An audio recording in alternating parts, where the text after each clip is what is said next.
Good evening. Good evening, sir. Good evening, sir. Good evening. हमने productivity तक complete किया था लास्ट क्लास में। अगर स्टार्टिंग से देखें तो पॉन्ड या लेक इकोसिस्टम का एक ब्रीफ में स्ट्रक्चर था। आफ्टर दैट हमने इकोसिस्टम के फंक्शनल एट्रीब्यूट से स्टार्ट किए थे। उसमें trophic structure means trophic level, standing state, standing biomass, इन सब की डेफिनेशन पड़ी थी। Then food chain and food web क्या है, उनका ग्राफिकल रिप्रेजेंटेशन जिसे इकोलॉजिकल पिरामिड्स बोलते हैं वो क्या है, एनर्जी फ्लो इकोसिस्टम में कैसे होता है, न्यूट्रिएंट की साइक्लिंग कैसे होती है। ऑल्दो हमने साइकिल सभी छोड़ रखी है, बट एक ब्रीफ आइडिया दे दिया था कि साइक्लिंग दो टाइप की होती है, गैसियस और सेडिमेंट। और फिर उसके बाद हमने प्रोडक्टिविटी स्टार्ट किया था, प्रोडक्टिविटी तक कंप्लीट कर लिया। सर यस बेटा बोलो प्रियांश। सर एक दो चीज़ पूछना है। बोलो। सर जब हम सर डेयरी प्रोडक्ट को कंज्यूम कर रहे होंगे तब हम किस ट्रॉपिक लेवल पे आएंगे? जब हम सेकेंडरी सर जब हम डेयरी प्रोडक्ट सर जैसे हम मिल्क को कंज्यूम कर रहे हैं, घी को ऐसे कंज्यूम कर रहे हैं, तो हम किस ट्रॉपिक लेवल पे आएंगे? थर्ड पे, सेकंड पे? नहीं, तो हम एक्चुअली क्या है कि मिल्क, अब इसमें क्या है कि जैसा आपने क्वेश्चन फ्रेम किया ना, ऐसा इकोलॉजिकली नहीं हो सकता। मतलब एक ये होता है कि आप अपनी समझ के हिसाब से क्वेश्चन बना तो रहे हैं, बट टेक्निकली तो यही है कि इकोसिस्टम में ह्यूमन कहीं आता ही नहीं है, किसी कंडीशन में नहीं आता, बिकॉज ह्यूमन एक सोशल एनिमल है। अब अगर यस आप देखें सर। लाइक प्लांट है, उसको किसी कैटल या काउ बफेलो ने यूज किया, तो वो हर्बीवोरस एनिमल हो गए।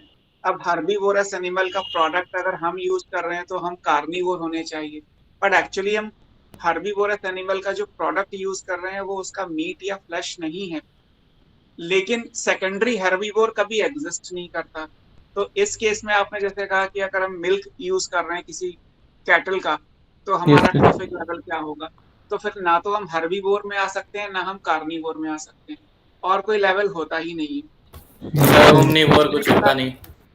हाँ समझने के हिसाब से मैंने आपको समझा दिया, लेकिन ये क्वेश्चन इनवैलिड है, बिकॉज यस ऐसा कभी होगा ही नहीं जैसा आप इमेजिन कर रहे हैं कि एक ह्यूमन है जो सिर्फ कैटल फीड पे डिपेंड कर रहा है, तो उसका ट्रॉफिक लेवल क्या होगा। तो ऐसे क्वेश्चंस नहीं फ्रेम किए जाएंगे, बिकॉज ये चीजें पॉसिबल ही नहीं है नेचर में, कि अगर आप नेचर में ह्यूमन को छोड़ दे तो केवल मिल्क या मिल्क प्रोडक्ट पे फीड करे, तो दैट इज नॉट पॉसिबल, है ना।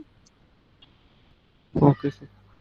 हाँ, लेकिन सर हम समझाने क्या के लिए मैंने आपको बताया कि क्योंकि वो मीट यूज नहीं कर रहा है इसलिए वो कार्निवोर नहीं हो सकता, और क्योंकि वो प्लांट को फीड नहीं कर रहा है इसलिए वो हर्बीवोर भी नहीं हो सकता, और सेकेंडरी हर्बीवोर एग्जिस्ट नहीं करता। ये नहीं हो सकता कि कैटल को हर्बीवोर मानो और कैटल के प्रोडक्ट पे फीड करने वाले ह्यूमन को भी आप सेकेंडरी हर्बीवोर मानो, ऐसा कभी हो नहीं सकता। तो अल्टीमेटली ये क्वेश्चन किसी भी तरीके से आंसर में फिट बैठेगा नहीं। ओ, ठीक है सर। सर एक चीज़ और पूछना है सर, जैसे कोरल रीफ होता है उसे हम इकोसिस्टम कंसीडर कर सकते हैं? हाँ, कोरल रीफ्स इकोसिस्टम माने जाते हैं। ये इकोसिस्टम है। हाँ, अच्छा। डीप सी इकोसिस्टम में आते हैं कोरल रीफ। मतलब उसमें एक्चुअली कोरल रीफ में कोरल तो एक एनिमल ही हो गया, बट वो पूरी जो एरिया है कोरल रीफ का, जो सराउंडिंग है कोरल रीफ की, यस वो सर। इकोसिस्टम में काउंट होता है, वो नेचुरल इकोसिस्टम। ठीक है। तो आज हम पढ़ेंगे पहले डीकम्पोजिशन, फिर हमें पढ़ना है इकोलॉजिकल सक्सेशन। जो हमने साइकिल छोड़ी थी वो साइकिल कंप्लीट करेंगे। लास्ट में इस चैप्टर में एक पैराग्राफ भी है, वो भी डिस्कस करेंगे, तो ये चैप्टर का सारा कुछ खत्म हो जाएगा। तो फिलहाल अभी हम डिकम्पोजिशन की बात करते हैं कि डिकम्पोजिशन भी एक इम्पॉर्टेंट एट्रीब्यूट है। तो डिकम्पोजिशन क्या होगा उस पे आते हैं आज। 10th okay. डिकम्पोजिशन का मतलब होता है कि जैसे सिंथेसिस होती है तो आप क्या करते हैं, ऑर्गेनिक कंपाउंड बनाते हैं फ्रॉम इनऑर्गेनिक कंपाउंड।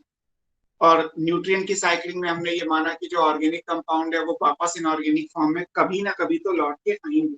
तो इसका मतलब इनऑर्गेनिक फॉर्म में वापस आना, किसी ऑर्गेनिक मटेरियल का ब्रेकडाउन होकर इनऑर्गेनिक चीजें बनना, तो वो क्या कहलाएगा, डिकम्पोजिशन कहलाएगा। इसको अगर आप कहें तो ये ब्रेकडाउन हुआ बेसिकली, है ना, कैटाबोलिक प्रोसेस हुआ। अभी हम लिखेंगे भी, जैसे 11th में आप पढ़ते हैं कैटाबोलिज्म एनाबोलिज्म आपने पढ़ा होगा, तो this is breakdown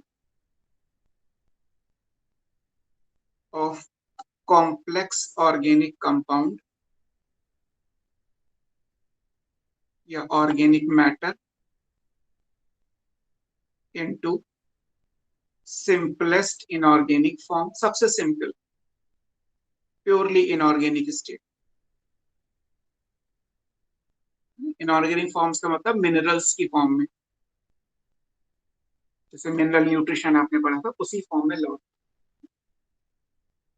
like carbon dioxide, water, ये सब है ना। और ये कौन करेगा?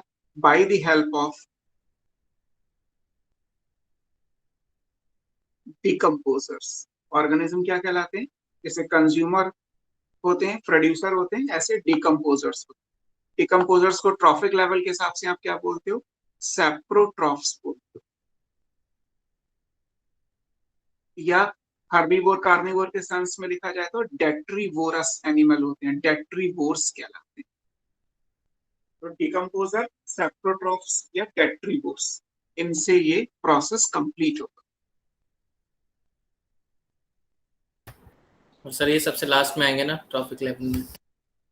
नहीं, अब ये डिपेंड करता है। अगर मान लीजिए आपने ट्रॉफिक लेवल, अब जब डेट्राइटस फूड चेन बनाओगे तो सबसे लास्ट क्या, वहां तो प्लांट मटेरियल के बाद से जो भी ऑर्गेनिज्म आया वो डेट्रीवोरस ही हुआ।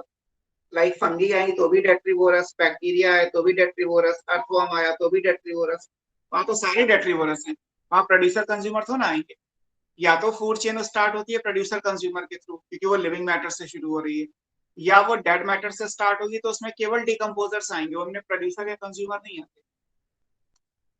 जैसे आपने और बनाया सर था इनमें एनर्जी का फ्लो कैसे होगा? एनर्जी का फ्लो होगा लेटर, यानी जो डेड मास है उसमें भी तो, ऑर्गेनिक कंपाउंड में भी तो एनर्जी है। उस ऑर्गेनिक कंपाउंड की एनर्जी को तोड़ा जाएगा, उनका ऑक्सीडेशन होगा, सिंपल फॉर्म में लाया जाएगा, ड्यूरिंग ऑक्सीडेशन एनर्जी रिलीज होगी, उस एनर्जी से वो अपना काम करेंगे। ऐसे ही होगा। एनर्जी फ्लो तो हर जगह होना है। Okay sir. सर सिर्फ प्रोड्यूसर और डिकम्पोजर एक फूड चेन बना सकते हैं?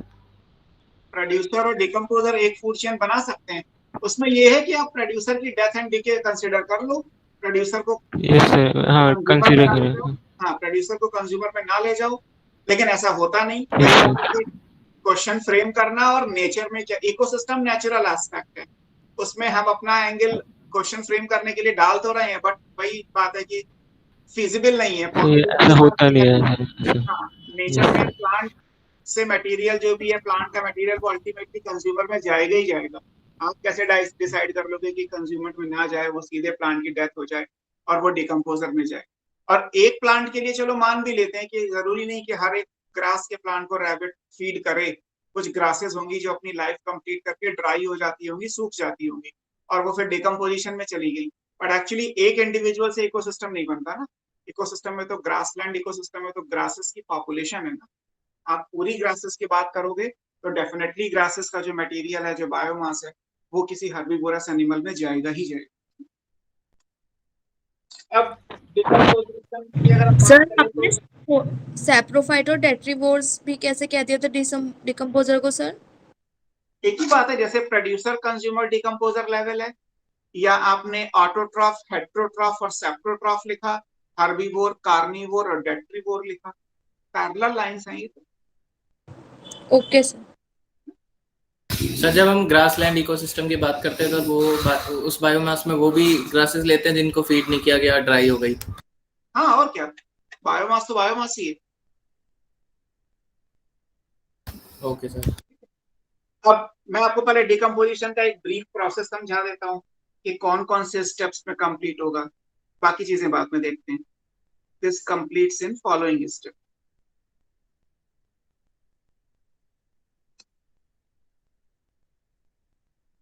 अब कौन कौन से स्टेप हैं? सबसे पहला क्या होता है? सबसे पहला जो मटेरियल होता है, जिसको आप डेट्राइटस या लिटर बोलते हो, वो हमें चाहिए। जैसे सबसे पहले हमारे पास क्या होता है, एक्चुअली वी हैव लिटर। एक हमारे पास कंपोनेंट होता है लिटर, इसको आप बोलते हो डेट्राइटस।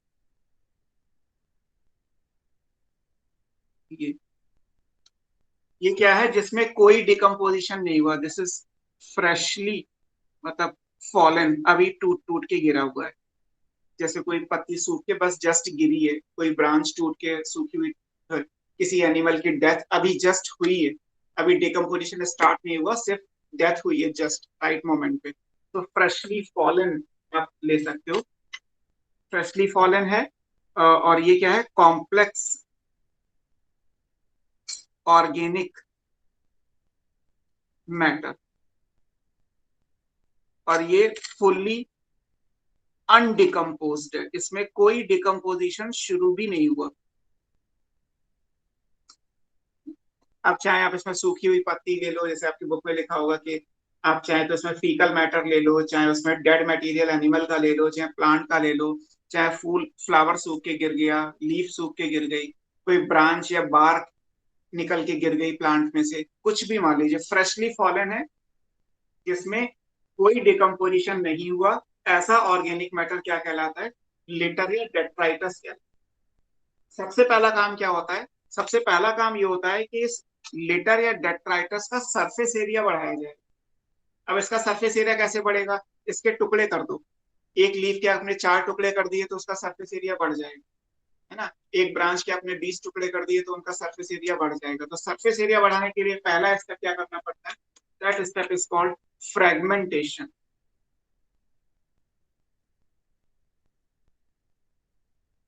ये कौन कर रहा है, फ्रेगमेंटेशन करते हैं। फ्रेगमेंटेशन में क्या होगा, इनको स्मॉलर पार्टिकल में बनेगा तो लिटर ही, है ना? ऐसा नहीं है कि इसमें कोई और काम हुआ, बस ये क्या हुआ, ऑफ स्मॉलर साइज, या कह लीजिए of higher surface area. Size छोटा हो जाएगा तो सरफेस एरिया अपने आप ज्यादा हो जाएगा। तो सरफेस एरिया बढ़ाना है। सरफेस एरिया क्यों बढ़ाना है, क्योंकि जितना सरफेस एरिया ज्यादा होगा उतना ऑर्गेनिज्म अच्छे से, एंजाइम्स अच्छे से काम करेंगे और ये आसानी से टूटेगा। अब फ्रेगमेंटेशन कौन करता है, फ्रेगमेंटेशन जैसे जो अर्थवर्म हो गया, अर्थवर्म क्या करता है, सूखी हुई पत्तियों को खाता है, और जो वर्म कास्टिंग होती है, अर्थवर्म का जो फीकल मैटर होता है, उसमें भी लीफ ही होती है, बट एक लीफ के मान लीजिए टुकड़े करके 10 बना दिए गए जो वर्म कास्टिंग के फॉर्म में रिलीज हो गए। तो केवल सरफेस एरिया बढ़ाया गया है, साइज छोटा किया गया, and that step is called fragmentation. तो डिकम्पोजिशन में पहला स्टेप क्या कहलाता है, फर्स्ट स्टेप कहलाता है फ्रेगमेंटेशन। और लिटर से लिटर ही बना, अभी कोई चेंज नहीं हुआ, कोई रिएक्शन नहीं हुई, केवल फिजिकली सरफेस एरिया बढ़ाने के लिए उसके छोटे छोटे फ्रेगमेंट्स बना दिए। ठीक, अब आएगा सेकंड स्टेप। इस बाद क्या होगा, अब इसको चेंज किया जाएगा। लिटर को हम किस में चेंज करते हैं, पहले डफ में चेंज करते हैं, DUFF, और फिर डफ से जाता है ये इसमें, ये ह्यूमस में जाता है। ह्यूमस की डेफिनेशन आपको याद हो तो ऑर्गेनिज्म एंड पॉपुलेशन चैप्टर में, जहां सॉइल आपको मैंने पढ़ाया था, वहां लिखा है।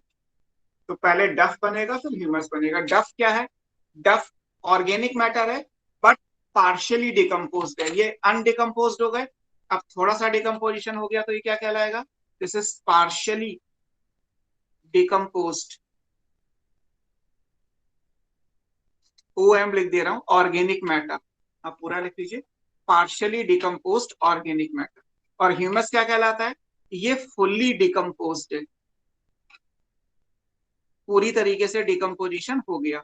ऑर्गेनिक मैटर ये भी है ऑर्गेनिक कंपाउंड, अभी इनऑर्गेनिक में नहीं पहुंचे हैं, है ना। ये ब्लैक ब्राउन कलर का होता है, एमॉर्फस, इसकी कोई मॉर्फोलॉजी नहीं है ना। स्लाइटली एसिडिक होता है, और इस एसिड की वजह से इसका जो डिकम्पोजिशन है वो स्लो होगा। आगे का जो काम होगा वो रेट के हिसाब से कहा जाए तो स्लो डिकम्पोजिंग है। सारी प्रॉपर्टी मैंने यही लिख दी है। ह्यूमस, ह्यूमस क्या है, एक फुल्ली डिकम्पोज्ड ऑर्गेनिक मैटर है जो ब्लैक ब्राउन कलर का है, एमॉर्फस है, इसका कोई मॉर्फोलॉजी नहीं है, ये स्लाइटली एसिडिक होगा, इसकी pH 5 की अप्रॉक्स होती है, और उस वजह से अब इसके आगे का जो भी काम होगा वो स्लो होगा, बिकॉज लो pH पे ऑर्गेनिज्म अच्छे से डिकम्पोजिशन नहीं करते, तो आगे जो भी रिएक्शन होगी वो स्लो डिकम्पोजिशन। लेटर से ह्यूमस का बनना, पहले डफ बनेगा बाद में ह्यूमस बनेगा, लेकिन ये दोनों प्रोसेस मिला के क्या बोलते हैं, इस पूरे प्रोसेस को, लिटर से ह्यूमस का जो बनना है, that whole process is called, second step, इसको बोलते हैं ह्यूमिफिकेशन। ह्यूमस का बनना क्या कहलाएगा? Humification, formation of humus.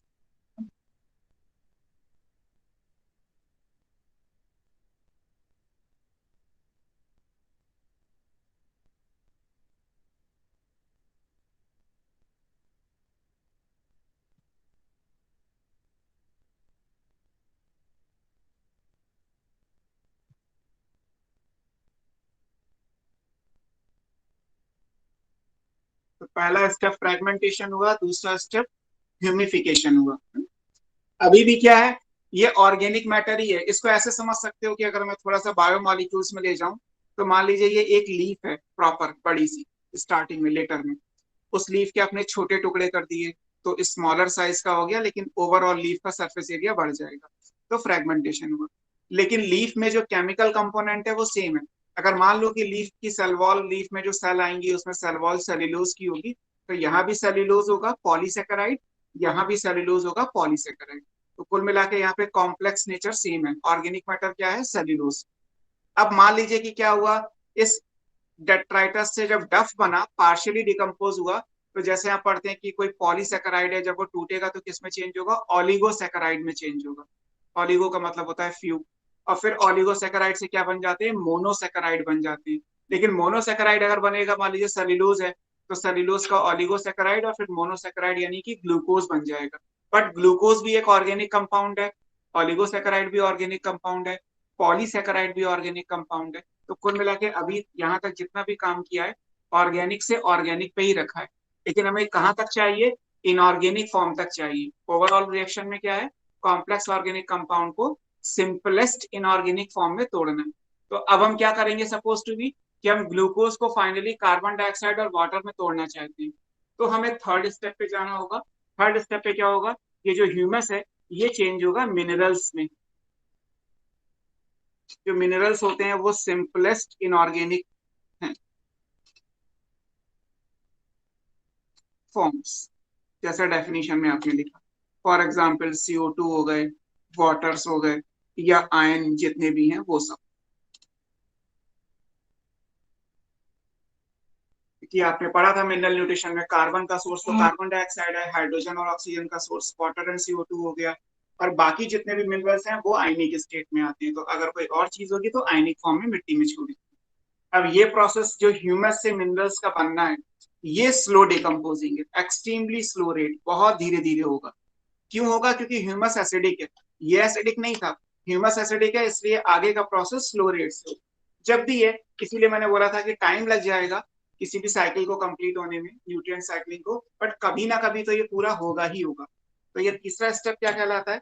इसे बोलते हैं मिनरलाइजेशन। मिनरल का बनना क्या कहलाएगा? मिनरलाइजेशन कहलाएगा। सो थर्ड स्टेप क्या है? मिनरलाइजेशन। पहला फ्रेगमेंटेशन, दूसरा ह्यूमिफिकेशन, तीसरा मिनरलाइजेशन। सर ह्यूमस से डायरेक्ट मिनरल्स ही बनेंगे और कुछ नहीं बनेगा बीच में? नहीं, और कुछ नहीं बनेगा। बस अब मान लीजिए ग्लूकोज अगर यहाँ पे है तो यहाँ क्या बनाओगे? CO2 and water. अगर यहाँ अमाइनो एसिड होगा तो क्या बनाओगे? Ammonia, CO2 and water. अगर यहाँ पे ट्राइग्लिसराइड्स आए तो क्या बनाओगे? Fatty acid and glycerol. और फैटी एसिड को तोड़ दोगे तो क्या बनेगा? CO2 and water. और अगर यहाँ पे न्यूक्लियोटाइड है तो उसको तोड़ दोगे तो क्या बनेगा? नाइट्रोजन का कोई भी फॉर्म बनेगा और वाटर। आपने 4 बायोमॉलिक्यूल्स तो पढ़े ही है ना, तो उनको आप इनऑर्गेनिक फॉर्म में तोड़ के क्या बनाओगे? इतना तो कर सकते। क्लियर हो गया सर।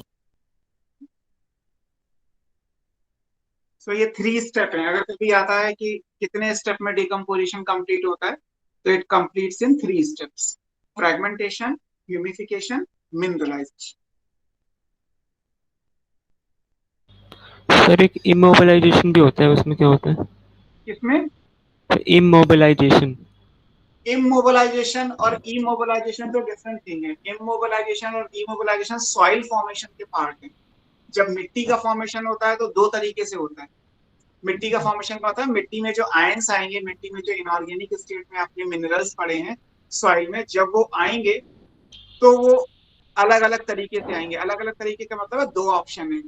एक तो ऑप्शन आप ज्योग्राफी में पढ़ते हैं, वेदरिंग ऑफ रॉक्स, कि चट्टाने टूटेंगी तो मिट्टी का फॉर्मेशन होगा, है ना। मान लीजिए कोई रॉक की वेदरिंग हुई तो calcium, phosphate, sulphates, carbonates, magnesium, ये सब जो है वो सॉइल में आएंगे। एक तो ये तरीका है ना। इसको बोलते हैं इमोबिलाइजेशन, ई आएगा, ई फॉर एलिफेंट वाला। और दूसरा ऑप्शन क्या हो सकता है, दूसरा ऑप्शन ये हो सकता है कि किसी डेड बॉडी से ये चीजें आए, मान लीजिए ह्यूमन या एनिमल की डेड बॉडी है, तो जब डेड बॉडी में हमारी बोन्स टूटेंगी तब भी तो कैल्शियम, मैग्नीशियम, फॉस्फेट्स और कार्बोनेट्स मिट्टी में रिलीज होगा ना, भाई Yes, बॉडी भी sir. तो मिट्टी में मिल जानी है। तो एक तो ये है कि इनऑर्गेनिक फॉर्म आ रही है फ्रॉम द पेरेंट रॉक, और एक ये है कि इनऑर्गेनिक फॉर्म आ रही है from the existing organic material, चाहे प्लांट का हो या एनिमल का हो या ह्यूमन का हो, किसी का। तो मिट्टी में जो आयंस आते हैं वो दोनों तरफ से आते हैं, तो that is called immobilisation and immobilisation. Yes, sir. मुझे लगा सर यहीं पे आ जाता होगा कहीं। हाँ, उसका इससे डिकम्पोजिशन से मतलब नहीं है। हाँ, उसमें अगर आप एनिमल वाला एंगल लाओगे तो डिकम्पोजिशन में लिख सकते हो कि एनिमल या प्लांट बॉडी की जब डिकम्पोज करके मिट्टी में आयंस जाएंगे तो वो प्रोसेस क्या कहलाएगा, तो वो इमोबिलाइजेशन। Yes, लेकिन sir. फिलहाल उसकी जरूरत नहीं है क्योंकि वो आपसे पूछा नहीं जाएगा, वो एंगल आपकी बुक में है ही नहीं कि मोबिलाइजेशन ऑफ एलिमेंट्स कैसे होता है। तो वो दो टाइप का है, इमोबिलाइजेशन एंड इमोबिलाइजेशन। ये कंप्लीट हो गया। अब इस पूरे प्रोसेस में दो चीजें ऐसी हैं, दो केमिकल प्रोसेस ऐसे हैं जो इसको असिस्ट करते हैं, मतलब जो इसकी हेल्प करते हैं। एक कहलाता है कैटाबॉलिज्म, आप देख ही रहे हो कि डिकम्पोजिशन कैसा प्रोसेस है, कैटाबोलिक प्रोसेस है, क्योंकि हम कॉम्प्लेक्स ऑर्गेनिक से सिंपलेस्ट इनऑर्गेनिक फॉर्म पे जा रहे हैं। और दूसरा कहलाता है लीचिंग। लीचिंग आप यूजुअली केमिस्ट्री में पढ़ते हो। लीचिंग का मतलब होता है कि जो वाटर सॉल्युबल इनऑर्गेनिक न्यूट्रिएंट्स होते हैं जो पानी में घुल जाते हैं, उनका कुछ पार्ट ऐसा होता है जो सॉल्ट की फॉर्म में अनअवेलेबल हो जाता है। जैसे मैंने आपको नाइट्रोजन साइकिल पढ़ाई थी 11th में, याद हो, मिनरल न्यूट्रिशन में, तो आपने उसमें लीचिंग लिखा हुआ है 3 बार कि जब अमोनिया से नाइट्राइट बनेगा तो भी लीचिंग लिखा है, नाइट्राइट से नाइट्रेट बनेगा तो भी लीचिंग लिखा हुआ है। लीचिंग का मतलब है कुछ पार्ट अमोनिया या नाइट्राइट या नाइट्रेट का ऐसा होगा जो आगे कन्वर्जन में नहीं जाएगा, जो ऑर्गेनिज्म या प्लांट एनिमल के लिए अवेलेबल नहीं है, वो सॉइल में वाटर सॉल्युबल न्यूट्रिएंट्स की फॉर्म में अनअवेलेबल पड़ा रहता है, उसको बोलते हैं लीचिंग। यहाँ पे लीचिंग का मतलब क्या है कि ऐसा कभी नहीं होगा कि मान लीजिए सॉइल में कोई ऑर्गेनिक मैटर है तो सारा का सारा पहले इसमें कन्वर्ट हो जाए, फिर सारा का सारा इसमें कन्वर्ट हो जाए, फिर सारा 100% यहाँ आ जाए और फिर 100% यहाँ आ जाए, ऐसा नहीं होता। ये अगर ह्यूमस मान लीजिए 1 ग्राम बना तो 1 ग्राम ह्यूमस से 1 ग्राम मिनरल्स नहीं बनेंगे। इस 1 ग्राम में से कुछ पार्ट ऐसा होगा जो सॉइल में पड़ा रहेगा, बाकी ह्यूमस का पोर्शन मिनरल्स में कन्वर्ट हो जाएगा। इसीलिए मैंने आपको लिखाया था ऑर्गेनिज्म एंड पॉपुलेशन चैप्टर में कि किसी भी सॉइल के अंदर 4% ऑर्गेनिक मैटर हमेशा रहता है in the form of humus, यानी सारा का सारा ह्यूमस मिनरल में एक साथ कन्वर्ट नहीं होता। अगर एक साथ कन्वर्ट हो जाएगा तो क्या होगा, एक साथ कन्वर्ट हो जाएगा तो मिनरल्स एक साथ यानी बहुत ज्यादा बन जाएंगे, मिट्टी में मिनरल्स ज्यादा हो जाएंगे तो क्या होगा, हाइपरटोनिक सिचुएशन आ जाएगी, पता चला प्लांट की लाइसिस हो जाएगी। ह्यूमस को स्लो डिकम्पोजिंग क्यों बनाया गया नेचर ने, अगर मान लीजिए कुछ सोच के बनाया होगा तो क्यों इसकी पीएच कम कर दी, ताकि ये धीरे धीरे डिकम्पोज हो, तो सॉइल में न्यूट्रिएंट्स एक साथ नहीं आएंगे तो कभी भी हाइपरटोनिक सिचुएशन नहीं आएगी, और जो भी मिनरल्स ह्यूमस से आएंगे वो एक्टिवली एब्जॉर्ब हो जाएंगे बाय द प्लांट, क्योंकि प्लांट क्या करता है, मिनरल का एक्टिव एब्जॉर्प्शन करता है, वो आपने मिनरल न्यूट्रिशन में पढ़ा। तो इसलिए ये एक साथ नहीं होगा, कुछ ना कुछ पोर्शन इनका हमेशा से अगर हाइपरटोनिक हो जाएगी तो वो हार्मफुल कैसे है सर? बेटा 11th का नहीं याद है कुछ आपको, मैंने नहीं आपको सर, ये नहीं प्लाज्मोलिसिस याद। पढ़ाया, आप नहीं थे 11th में? नहीं सर। ओके देन ओके, है ना। सॉरी फॉर दैट, क्योंकि मुझे किसी का नाम नहीं दिखाई देगा, मेरा फोन ऊपर रखा हुआ है तो मुझे सिर्फ आपकी वॉइस सुनाई देती। तो बाकी लोगों के लिए अगर किसी ने पूछा होता तो मैंने 11th में ऑलरेडी पढ़ा रखा है। 11th में आपने एक प्लाज्मोलिसिस पढ़ा होगा ट्रांसपोर्ट इन प्लांट वाले चैप्टर में। प्लाज्मोलिसिस का मतलब होता है कि किसी लिविंग सेल के चारों तरफ अगर हाइपरटोनिक सिचुएशन है, हाइपरटोनिक मतलब ज्यादा कॉन्सेंट्रेशन की है, तो अंदर का पानी बाहर निकल आएगा, सेल ड्राई कर जाएगी, प्लाज्मा की लाइसिस यानी डेथ हो जाएगी।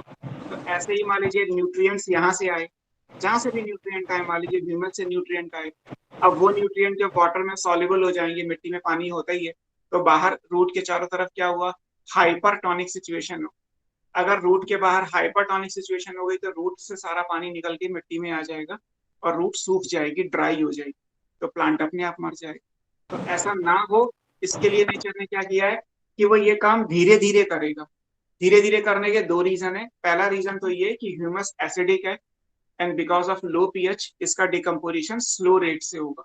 डिकम्पोजिशन न्यूट्रल पीएच पे ज्यादा रेट से होता है, अल्कलाइन या एसिडिक मीडियम कर दोगे तो स्लो सर हो जाएगा। मिनरल की कंसंट्रेशन रूट से बाहर है ज्यादा, पर हम हाँ, ये पढ़ते हैं सर ज्यादा से कम की तरफ फ्लो करता है। हमेशा तो ना करता है, अगर ज्यादा से कम पे करेगा मान लीजिए वाटर, तो वो पैसिव हो जाएगा, लेकिन मिनरल तो एक्टिव एब्जॉर्ब होते हैं ना। ये भी तो आपने पढ़ा होगा कि मिनरल का एब्जॉर्प्शन एक्टिव प्रोसेस है और वाटर का एब्जॉर्प्शन पैसिव प्रोसेस है, पैसिव में कोई एनर्जी नहीं लगती, और एक्टिव प्रोसेस में एटीपी यूज होते हैं, तो मिनरल्स तो एक्टिवली एब्जॉर्ब होते हैं।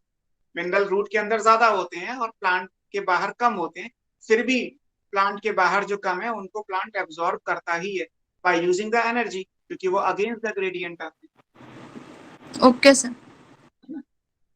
तो नेक्स्ट पेज पे लिख लेते हैं, काफी चीजें जो है इसमें इंपॉर्टेंट, कि देयर आर टू प्रोसेस जो डिकम्पोजिशन को असिस्ट करते हैं, है ना। और वो कौन कौन से प्रोसेस हैं? Two processes that assist the decomposition।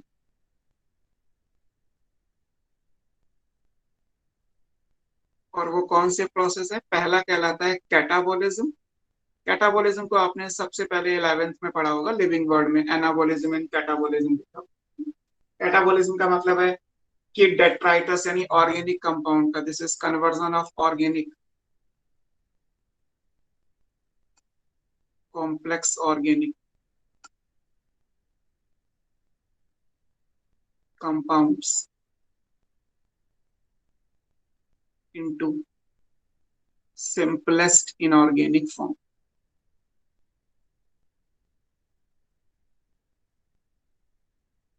और ये कौन करेगा? By decomposers. नॉर्मली डिकम्पोजर्स कौन होते हैं? वो मैंने आपको लिखाया था स्टार्टिंग में, बैक्टीरिया हो सकते हैं, फंगी हो सकते हैं, और एक रे फंगी भी होते हैं, रे फंगी एक्टिनोमाइसिटीज। ये दूसरा प्रोसेस जो है वो कहलाता है लीचिंग, इसको आप केमिस्ट्री में पढ़ते हैं। लीचिंग का मतलब होता है कि दिस इज, आप इसको लिख सकते हो अनअवेलेबिलिटी, अवेलेबल ना होना, अनअवेलेबिलिटी ऑफ वाटर सॉल्युबल, पानी में जो घुल सकते हैं, inorganic salts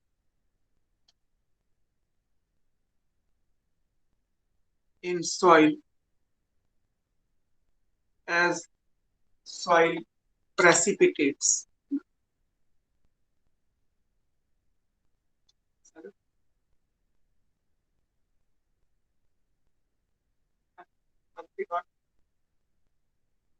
as soil precipitate मतलब वो सॉइल में हमेशा पड़े रहेंगे, वो कभी भी किसी आगे के स्टेप के लिए, किसी प्लांट के लिए अवेलेबल नहीं होते। और इन्हीं सर को इनका तो काम क्या होगा? कुछ नहीं, इनका काम है सॉइल की पीएच डिसाइड करना। सॉइल की पीएच इन्हीं चीजों पर तो डिपेंड करती है। Okay sir.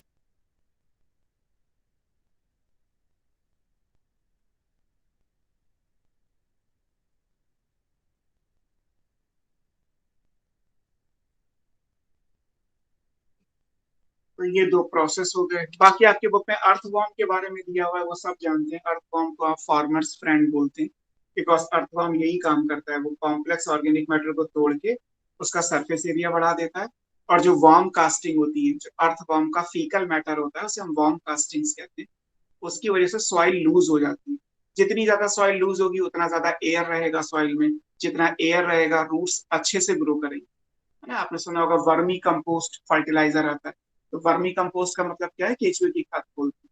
तो अर्थवर्म को यूज करके कंपोस्ट मटेरियल फर्टिलाइजर बनाया जाता है, उसको वर्मी कंपोस्ट कहते हैं। उसका सबसे बड़ा प्लस पॉइंट क्या है? कि वो लूज होता है, तो उसमें एरेशन अच्छा होता है और न्यूट्रिएंट्स भी अच्छे होते हैं। तो अर्थवर्म के बारे में सब आप जानते हैं, इसको हमको चीजें लिख नहीं रहा, चाहो तो बुक से पढ़ लीजिएगा। फैक्टर्स कौन कौन से हैं जो डिकम्पोजिशन के रेट को गवर्न करेंगे? Factors affecting rate of decomposition।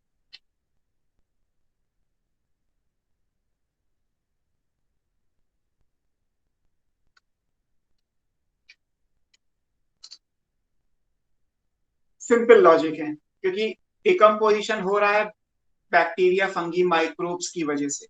तो इसका मतलब क्या हुआ कि सबसे पहले ऑक्सीजन चाहिए। जितने भी ऑर्गेनिज्म है वो कैसे हैं, एरोबिक हैं। बैक्टीरिया, फंगी कैसे हैं, एरोबिक है। तो बिना ऑक्सीजन के तो नहीं होगा, है ना। तो ऑक्सीजन चाहिए, है ना। इट फेवर्स डिकम्पोजिशन, शॉर्ट में लिख दिया रेट, है ना। अब इसका उल्टा भी क्वेश्चन एग्जाम में आया नीट में कि अगर अनऑक्सीजेनिक एनवायरनमेंट है तो क्या होगा, तो डिकम्पोजिशन स्लो रेट से होगा या नहीं होगा। क्योंकि जितने भी माइक्रोब जो डिकम्पोजिशन करते हैं दे आर एरोबिक ऑर्गेनिज्म, और अगर वो एरोबिक ऑर्गेनिज्म है so for respiration they need oxygen.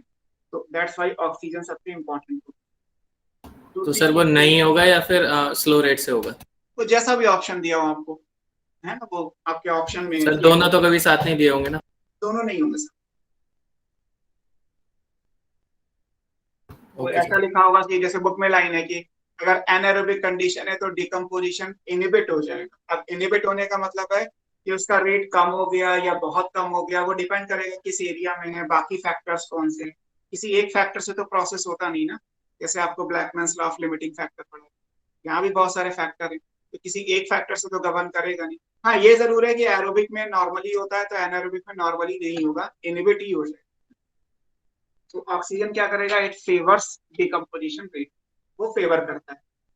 दूसरी चीज क्या है, अगर टेट्राइटस मटेरियल जो आप ले रहे हैं इज रिच इन नाइट्रोजन, अगर टेट्राइटस में नाइट्रोजन वाला मटेरियल ज्यादा है या शुगर ज्यादा है तो क्या होगा, again it favours decomposition rate. ऐसी चीजें बैक्टीरिया और फंगी दोनों को सूट करती हैं, क्योंकि बैक्टीरिया और फंगी दोनों को ग्रो करने के लिए नाइट्रोजन भी चाहिए और sugar serve as source of energy. Sugar को यूज करके वो अपना रेस्पिरेशन कंप्लीट कर लेंगे। तो दैट्स वाई अगर किसी डिकम्पोजिशन मटेरियल में शुगर है या नाइट्रोजन है तो वो जल्दी डिकम्पोज कर जाता है। इसको आप ऐसे समझ सकते हो कि लाइक सेल्यूलोज है, जैसे आपका पेपर होता है। आप इस पेपर ये है, इसके बहुत छोटे छोटे टुकड़े करके आप गीला करके पानी मिला के इसको मिट्टी में दबा दीजिए, 3-4 दिन के अंदर ये गायब हो जाएगा। आप जहाँ मिट्टी में दबाएंगे वहां दिखाई भी नहीं देगा। और इसी की जगह पे अगर मान लीजिए आप ये कहें कि मैं लकड़ी का टुकड़ा दबा दूं तो ये काम नहीं होगा, क्योंकि ये सेल्यूलोज है। सेल्यूलोज यानी कार्बोहाइड्रेट, स्टार्च के सा है ये, तो ग्लूकोज से बना हुआ है, तो आसानी से जो है वो डिकम्पोज हो जाएगा। इसकी जगह अगर आप कोई और मटेरियल लोगे तो प्रॉब्लम। ऐसे नाइट्रोजन कंटेनिंग कोई चीज हो, जैसे कोई प्रोटीन आप ले लीजिए, आप पनीर लेके मिट्टी में दबा दीजिए, 2 दिन में पनीर गायब हो जाएगा। क्यों, क्योंकि उसमें शुगर भी है और प्रोटीन भी है, तो उसी हिसाब से उसका डिकम्पोजिशन जल्दी बैक्टीरिया और फंगी कर लेंगे। लेकिन इसकी जगह अगर ऐसे मटेरियल लो जिसमें नाइट्रोजन ना हो, आप कोई चीज, तेल का कोई कपड़ा ले लीजिए, ऑयल वाला लगा लीजिए, ऑयल वाली चीजें डिकम्पोज नहीं होती जल्दी, क्योंकि उनमें ना तो नाइट्रोजन है और ना उसमें शुगर। हो जाएंगे, ऑयल का डिकम्पोजिशन बहुत रेयर हो जाएंगे, लेकिन काफी लंबा टाइम लगेगा। तो कोई भी ऑयली मटेरियल है, कोई ऑयली सीड है, अगर आप मिट्टी में डाल दोगे तो 6 महीने तक भी वो पड़ा रहेगा। और अगर कोई आपने कार्बोहाइड्रेट या प्रोटीन वाला सीड मिट्टी में काट दिया तो वो बहुत जल्दी डिकम्पोज कर जाएगा, अनटिल अनलेस वो जर्मिनेट ना करे। तो डेट्राइटस में अगर नाइट्रोजन या शुगर ज्यादा है तो भी डिकम्पोजिशन करे ज्यादा। अगर मान लीजिए डेट्राइटस में रेजिस्टेंट मटेरियल है, detritus is rich in lignin या सुबेरिन है, क्यूटिन है, ऐसे सब्सटेंस हैं, तो आपने पढ़ा था कि ये हार्ड सब्सटेंस होते हैं, इनका डिकम्पोजिशन स्लो होगा, है ना। तो इस केस में अगर कहा जाए तो क्या होगा, इनहिबिट्स डिकम्पोजिशन रेट, डिकम्पोजिशन का रेट इनहिबिट हो जाएगा, है ना। इसीलिए लकड़ी अगर वुड है, लकड़ी में आपको सेल्यूलोज वाली लकड़ी नहीं लेनी है, आपको लिग्निन वाली लकड़ी लेनी है, जैसे बार्क होती है। आप बबूल की छाल या बरगद की छाल को लेके सोचे कि वो गल जाएगी, डिकम्पोज कर जाएगी, तो बहुत लंबा टाइम लगेगा, क्योंकि लिग्निन का decompose, lignin is a very hard material to decompose, हो जाएगा लेकिन टाइम टेकिंग प्रोसेस। तो दैट्स वाई लिग्निन का अगर प्रेजेंस है डेट्राइटस में तो उसे डिकम्पोज होने में टाइम लगेगा।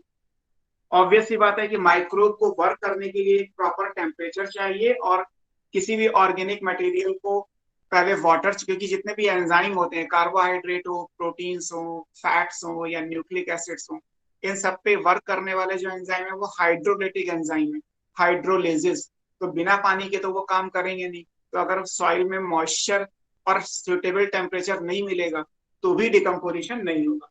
यानी कि अगर कहा जाए कि डेट्राइटस ड्राई है तो क्या होगा, तो डिकम्पोजिशन स्लो रेट से होगा।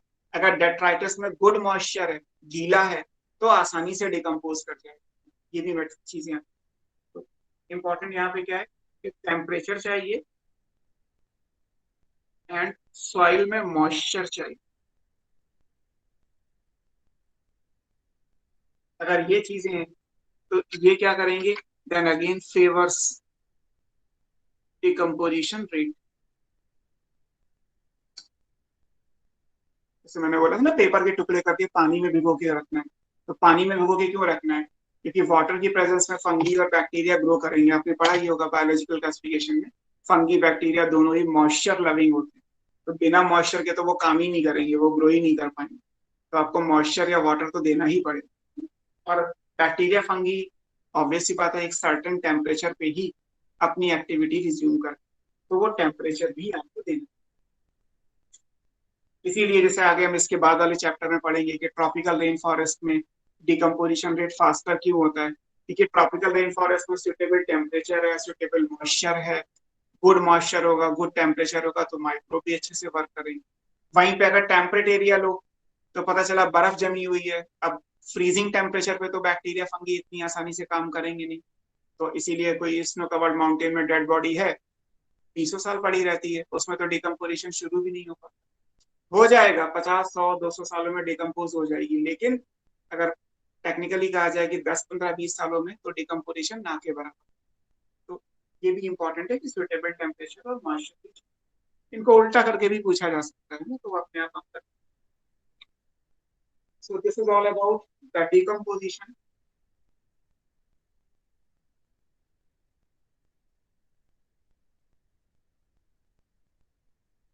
अब हम डिस्कस करते हैं, पहले आपको करा देता हूँ इकोलॉजिकल सक्सेशन करा देता हूँ। सो साइकिल हम लास्ट में कर लेंगे, मैं आपको एक बना के दिखा दूंगा साइकिल। सर ये आज खत्म हो जाएगा ये चैप्टर? कोशिश करते हैं। वैसे तो 4 क्लासेस का है, आज तीसरी क्लास है इकोसिस्टम में आपकी, बट फिर भी बताओ पहले साइकिल कर लें या पहले इकोलॉजिकल सक्सेशन कर लें। आई थिंक साइकिल कर लेते हैं। साइकिल सर लास्ट में ही कर लेंगे ना, साइकिल तो ठीक रहेगा सब एक से। Yes sir. चलो ठीक है, फिर आप इकोलॉजिकल सक्सेशन कर लो। इन्हीं दोनों में आगे पीछे कर सकते हो। इकोलॉजिकल सक्सेशन नेक्स्ट टॉपिक देखते हैं।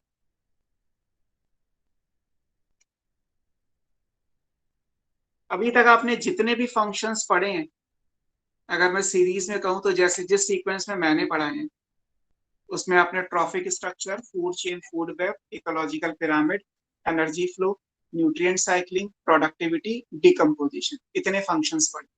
ये जो भी फंक्शंस हैं ये एक इकोसिस्टम के फंक्शन है। कोई भी प्रेजेंट इकोसिस्टम होगा तो उसमें ये फंक्शंस हो रहे होंगे। जो अभी आपने लिखा है इकोलॉजिकल सक्सेशन, ये 2 या 2 से ज्यादा इकोसिस्टम के बीच की बात है।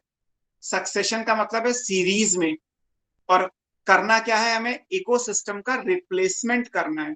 एक इकोसिस्टम की जगह दूसरा इकोसिस्टम, दूसरे की जगह तीसरा, तीसरे की जगह चौथा। और ये काम कब तक होता रहेगा, जब तक एक स्टेबल इकोसिस्टम नहीं बनता, एक ऐसा इकोसिस्टम नहीं बनता जिसके आगे कोई चेंज ना हो, तो उसको बोलते हैं सक्सेशन। तो ये एक सीरीज में होगा। अभी तक आपने जो फंक्शन पढ़े वो एक इकोसिस्टम के थे, ये फंक्शन क्या है, 2 या 2 से ज्यादा इकोसिस्टम के बीच की बात।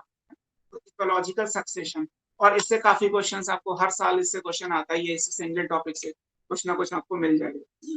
इंपॉर्टेंट टॉपिक पहले डिफाइन करते हैं। डिफाइन करेंगे तो क्या है, सक्सेशन का मतलब ही होता है सक्सेसिव, वन आफ्टर अनदर। हम टर्म तो यही लिखेंगे, this is successive means one after another. Replacement, एक दूसरे को चेंज करना। ऑफ किस चीज का है, बायोटिक। वैसे भी हमें पता ही है, कम्युनिटी के लिए हमने बायोटिक वर्ड लिखा ही था, बायोटिक कम्युनिटीज।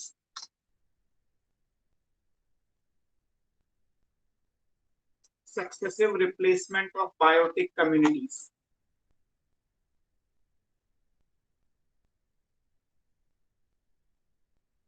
अब इसमें होगा क्या, डेफिनेशन कितनी इतनी सी है। अगर हम डेफिनेशन की बात करें तो successive replacement of biotic communities in an ecosystem is called ecological succession. But इसका रिजल्ट क्या होगा, इसका रिजल्ट ये होगा, दिस रिजल्ट्स इन ग्रेजुअल, धीरे धीरे चेंजेस होंगे, एंड प्रिडिक्टेबल, जो आप गेस कर सको कि आने वाले टाइम पे क्या होगा, changes in the species composition. Species composition क्या होगा, कम्युनिटी कैरेक्टरिस्टिक्स, कौन कौन सी स्पीशीज एक दूसरे के बाद आएंगी, या हम गेस कर सकते हैं कि इसके बाद ये आएगा। धीरे धीरे स्पीशीज बदलेंगी और हम इवन गेस भी कर सकते हैं कि अच्छा इसके बाद ये आना चाहिए। तो इसीलिए लिखा है ग्रेजुअल या predictable changes in the species composition of A given area. जिस एरिया में आप सक्सेशन स्टडी कर रहे हो उसमें। कब तक आएगा, एट लास्ट अगर कहा जाए तो एक क्लाइमेक्स कम्युनिटी आ जाएगी। क्लाइमेक्स मतलब last, climax community stable community होती है। एट लास्ट एक climax community is attend, last में एक क्लाइमेक्स कम्युनिटी है, उसके बाद कोई चेंज नहीं है। लाइक ए से लेके जेड तक चेंज होते जा रहे हैं, ए के बाद बी, बी के बाद सी, सी के बाद डी, इस तरीके से, बट जेड के बाद कुछ नहीं। और ए में चेंजेस होना क्यों हुए वो डिपेंड करता है, वो हमारे सिलेबस में नहीं है कि कोई भी सक्सेशन हो ही क्यों रहा है। अगर पॉन्ड अपने आप में एक वेल मैनेज इकोसिस्टम है तो पॉन्ड किसी ग्रासलैंड में क्यों चेंज हो रहा है, पॉन्ड किसी फॉरेस्ट में क्यों चेंज हो रहा है। आपकी बुक में जो डायग्राम दिया है वो पॉन्ड का फॉरेस्ट में कन्वर्जन है। तो पॉन्ड फॉरेस्ट में कन्वर्जन क्यों हुआ वो आपकी बुक में है, आपके सिलेबस से बाहर की बात है कि सक्सेशन हो क्यों रहा है, कैसे हो रहा है, कहाँ हो रहा है, वो आप जरूर पढ़ोगे। तो एक तो ये कि कम्युनिटी एक दूसरे से बदलती चली जाएंगी, बदलने में इंपॉर्टेंट ये है कि आने वाली कम्युनिटी में कौन सी स्पीशीज आएंगी, वो धीरे धीरे आएंगी और हम उन्हें प्रेडिक्ट कर पाएंगे कि पॉसिबिलिटी इस चीज की है कि आने वाली कम्युनिटी ये हो, और लास्ट में एक ऐसी कम्युनिटी आएगी जिसके बाद फर्दर कोई चेंज नहीं आएगा। इस पूरे प्रोसेस को आप क्या बोल सकते हो, इस पूरे प्रोसेस को इकोलॉजिकल सक्सेशन बोल सकते हो। अब इसको ऐसे समझ लो, लाइक मैं आपको ऐसे समझाता हूँ कि ए के बाद मान लीजिए बी आया, बी के बाद मान लीजिए सी आया, और ऐसे होते होते फाइनली मान लेते हैं एक्स आया, उसके बाद वाई आया, और फाइनली जेड आया। तो मैंने एक सीरीज बना दी ए से लेके जेड तक। ये सब ए से लेके जेड तक क्या है, ये अलग अलग बायोटिक कम्युनिटीज हैं। ये सब A B C X Y Z बीच में जितनी भी है वो सब बायोटिक कम्युनिटीज हैं, जो धीरे धीरे ग्रेजुअली रिप्लेस होती चली जा रही है, और तब तक जब तक कि जेड नहीं है। अब जो ये पूरा सीक्वेंस है A to Z, entire sequence of community, इसको अगर हम कहें तो क्या बोलते हैं, इसको बोलते हैं सीयर। यहां से लेके यहां तक ये क्या कहलाता है, इसे बोलते हैं सीयर। सीयर क्या है, एंटायर सीक्वेंस ऑफ कम्युनिटीज। जो पूरा सीक्वेंस है कम्युनिटीज का वो क्या कहलाता है, सीयर। अब क्या होगा, इसमें जिससे स्टार्ट करोगे, like a first biotic community, जो ये this is first biotic community, जहां से सक्सेशन शुरू हुआ है ना। मैं लिख नहीं रहा, लिख लीजिए, फ्रॉम वेयर सक्सेशन स्टार्ट्स।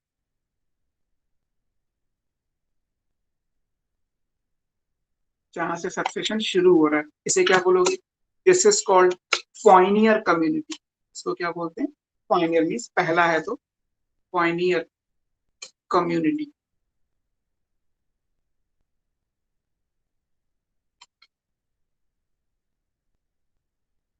तो पॉइनियर कम्युनिटी का मतलब जहां से सक्सेशन स्टार्ट करोगे,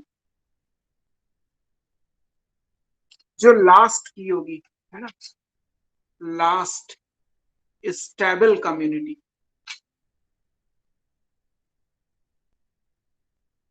बाकी आप समझ सकते हैं। एट विच सक्सेशन एंड्स, जहां पे सक्सेशन खत्म हो जाएगी वो क्या कहलाएगी? वो क्लाइमेक्स कम्युनिटी कहलाती है। इसको हम क्या बोलेंगे? This is called climax community.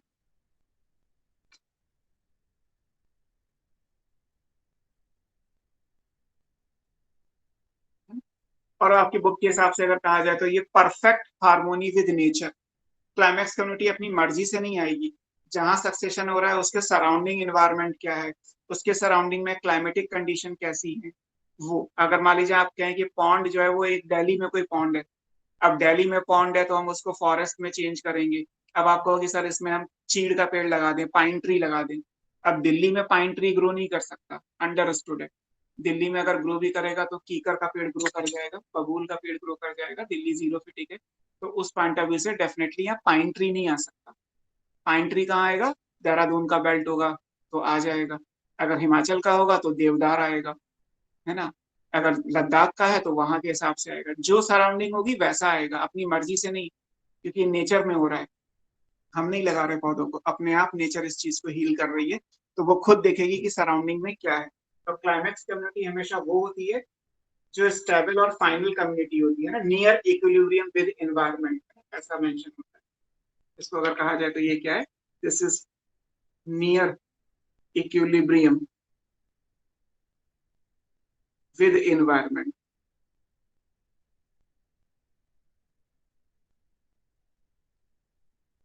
in near equilibrium with environment, perfect harmony with the climate of that area, है ना, जो बैलेंस होगा उसके हिसाब से। बीच में जितनी भी आती हैं, बी से लेके और वाई तक, इन सबको बोलते हैं sural community. Sural 1, sural 2, sural 3, sural 4, ऐसे आएंगे 1 2 3 4 5 6 7 8 जितनी भी होगी, पहली और आखिरी को छोड़ के बीच में जितनी भी आती है वो क्या कहलाती है? They are called seral community. Intermediate community बोल सकते, सीरल या इंटरमीडिएट। सीरल और इंटरमीडिएट कम्युनिटी जो ट्रांजिशनल, जो रिप्लेस हो रही है, स्टेबल नहीं है, ये तो बदल जाएंगी। आज आपने देखा 10 साल के बाद बी की जगह सी आ गया, अगले 10 साल के बाद सी की जगह डी आ गया, उसके अगले 10 साल के बाद पता चला कि वाई आ गया, फिर 10 साल के बाद वाई नहीं जा रहा, फिर और 15 20 50 सालों के बाद भी वाई नहीं जा रहा है। इसका मतलब वाई स्टेबल है, लास्ट है, अब नहीं चेंज होगा, है ना। ऐसे समझना है, इसलिए मैंने आपको अच्छे तरीके से समझाया। सर आपने बोला कि कम्युनिटीज चेंज होंगी, और इससे पहले सर आपने बोला था कि 2-3 इकोसिस्टम का फंक्शन है ये, तो सर 2-3 इकोसिस्टम का फंक्शन इसलिए है क्योंकि अलग अलग कम्युनिटीज इन्वॉल्व अलग है। अलग है, हाँ, अलग अलग कम्युनिटीज इन्वॉल्व है, क्योंकि कम्युनिटी तो हर इकोसिस्टम की अलग होती है ना। पॉन्ड की इकोसिस्टम अगर है तो पॉन्ड की कम्युनिटी अलग होगी, जैसे अभी हम पढ़ेंगे एग्जाम्पल एनसीईआरटी, तो पॉन्ड की अलग कम्युनिटी है, और फॉरेस्ट बनना है तो फॉरेस्ट की अलग है। तो आप या तो ये कह सकते हो कि पॉन्ड इकोसिस्टम फॉरेस्ट इकोसिस्टम में चेंज हो गया, या कह लीजिए कि पॉन्ड में जो नाम लिखोगे आप प्लांट के, वो प्लांट बदलते गए और फाइनली जो है वो फॉरेस्ट के ट्रीज आ गए, ऐसे भी कह सकते ओके हैं। सर। ये दो इकोसिस्टम के बीच का है, ये जो बी से लेके वाई तक लिखा है ये इकोसिस्टम नहीं है, बट ए अपने आप में इकोसिस्टम है और जेड अपने आप में इकोसिस्टम है। तो एक इकोसिस्टम का रिप्लेसमेंट दूसरे इकोसिस्टम में हो रहा है बाय सेवरल इंटरमीडिएट कम्युनिटीज। ये इंटरमीडिएट इकोसिस्टम नहीं है, क्योंकि इकोसिस्टम तो स्टेबल ही आपने पढ़ा है। आपने पढ़ा है कि इकोसिस्टम तो सेल्फ परपिचुएटिंग सेल्फ गवर्निंग बॉडी होता है, इकोसिस्टम तो अपने आप में स्टेबल ही होता है, अनस्टेबल इकोसिस्टम होते नहीं। तो ए इकोसिस्टम अगर जेड में चेंज हो रहा है तो वाया दीज कम्युनिटीज हो रहा है। हाँ, ए अपने आप में अगर इकोसिस्टम है तो वो जेड में क्यों चेंज हो रहा है, उसके भी कुछ सर्टेन केसेस होते हैं कि पॉन्ड अगर फॉरेस्ट में चेंज हो रहा है तो पॉन्ड में चेंजेस हो ही क्यों रहा है। पॉन्ड तो खुद ही स्टेबल इकोसिस्टम है, पॉन्ड को बदलने की क्या जरूरत है। पर अगर कहीं पे सूखा पड़ जाएगा तो पॉन्ड कैसे रहेगा।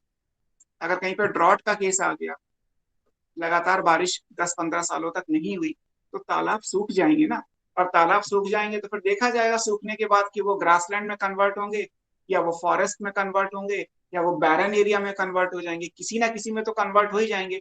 पॉन्ड पॉन्ड की फॉर्म में तो नहीं ही रहेगा।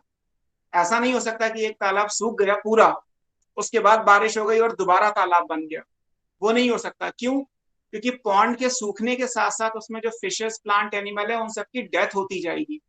और पता चला 20-25 साल के बाद अगर उस गड्ढे में पानी भर गया तो भी वो पॉन्ड नहीं कहलाएगा, क्योंकि पॉन्ड के लिए तो फिर से वो प्लांट और एनिमल स्पीशीज चाहिए। पानी अचानक से भर सकता है, अचानक से प्लांट और एनिमल स्पीशीज नहीं पैदा हो सकते। तो इसलिए पॉन्ड तो खत्म हो गया, अब तो वो एक डिच कहलाएगा, एक गड्ढा कहलाएगा जिसमें पानी भर हो, इससे ज्यादा कुछ नहीं हो।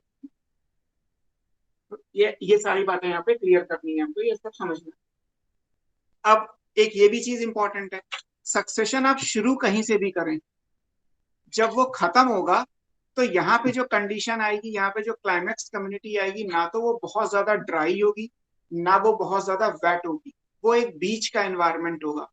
जैसे पॉन्ड में शुरू करो तो डेजर्ट नहीं बन जाएगा, या डेजर्ट से शुरू करो तो यहाँ पे पॉन्ड, लेक या ओशियन नहीं बन जाएगा, है ना, क्योंकि एक प्रॉपर ड्राई से एक प्रॉपर वेट, या एक प्रॉपर वेट से एक प्रॉपर ड्राई, ऐसा कन्वर्जन नहीं हो सकता। आप ड्राई को लेके नॉर्मल पे ले आओ, वेट को लेके नॉर्मल पे ले आओ, वो हो सकता है। पॉन्ड से आप ग्रासलैंड या फॉरेस्ट बना सकते हो, और किसी बैरन एरिया या डेजर्ट है उससे भी ग्रासलैंड या फॉरेस्ट बना सकते हो। ग्रासलैंड या फॉरेस्ट इकोसिस्टम नॉर्मल इकोसिस्टम कहलाते हैं, उनमें मिट्टी ना बहुत ज्यादा गीली होती है ना बहुत ज्यादा सूखी होती है। तो इसको भी टेक्निकल लाइन से आप समझ सकते हो कि सक्सेशन शुरू कहीं से भी हो, जब ये खत्म होगा तो जो कंडीशन है वो ना तो बहुत ज्यादा ड्राई होंगी ना बहुत ज्यादा वेट होंगी, वो बीच की होंगी। All succession whether taking place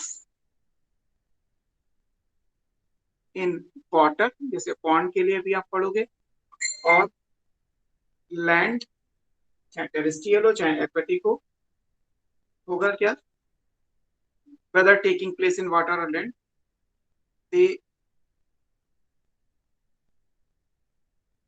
proceeds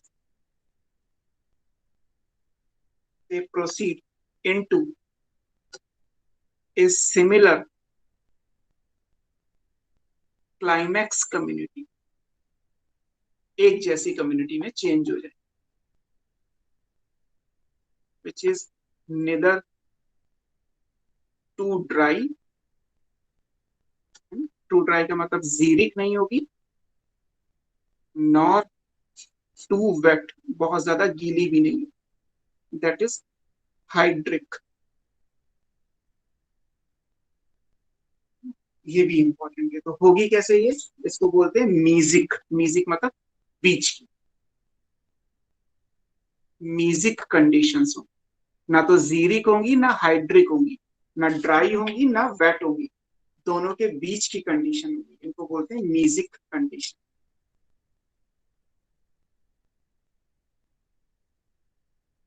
sir sir जैसे आज आज जो हम देख रहे हैं, जैसे किसी पॉन्ड को देख रहे हैं, वो कभी सक्सेशन करने के बाद म्यूजिक एनवायरनमेंट बन जाएगा ऐसा? हाँ, तो सारे बन जाएगा सारे पॉन्ड तो नहीं बनेंगे ना?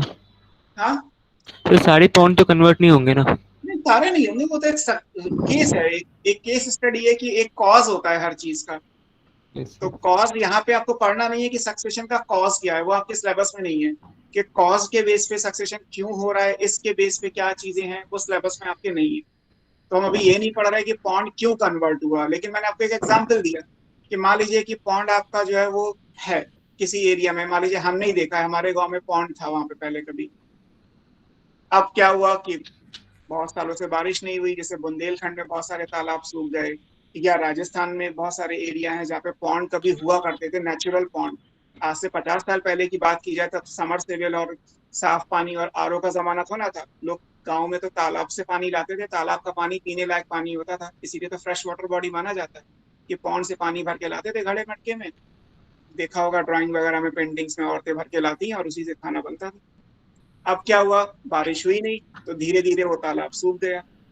तो वो एक सिचुएशन है कि बारिश, क्योंकि पॉन्ड में पानी कहाँ से आएगा, पॉन्ड कोई लोग लाके थोड़ा भरेंगे पानी, उनके पास अगर लाने पानी होता तो फिर वो पानी वहीं से ले लेते, वो तालाब से पानी क्यों लेते? ऐसा था ना कि नदी से लाके तालाब में पानी भरा जाएगा। तालाब में जो पानी भरा है वो किसने भरा? नेचर ने। कैसे भरा? By rainfall.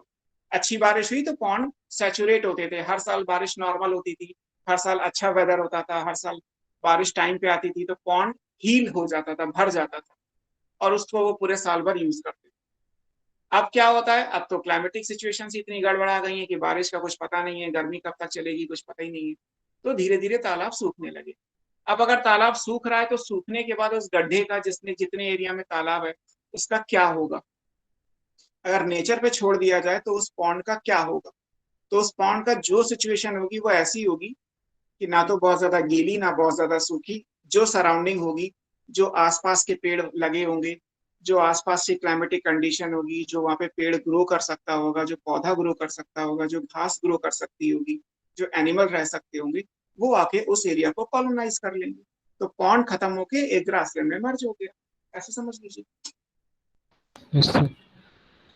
ठीक है, तो ये तो हो गया सक्सेशन का स्टार्टिंग, की सक्सेशन क्या है और ब्रीफ में आइडिया। अब एक सक्सेशन के क्लासिफिकेशन की बात करते हैं, सक्सेशन के टाइप्स क्या हैं।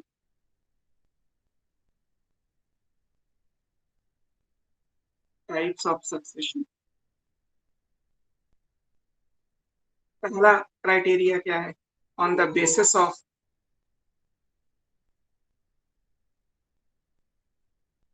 नेचर। नेचर मतलब ओरिजिन। ओरिजिन के बेस पे अगर आप देखोगे तो सक्सेशन दो टाइप के। कहाँ से सक्सेशन ओरिजिनेट हुआ? एक कहलाता है प्राइमरी सक्सेशन,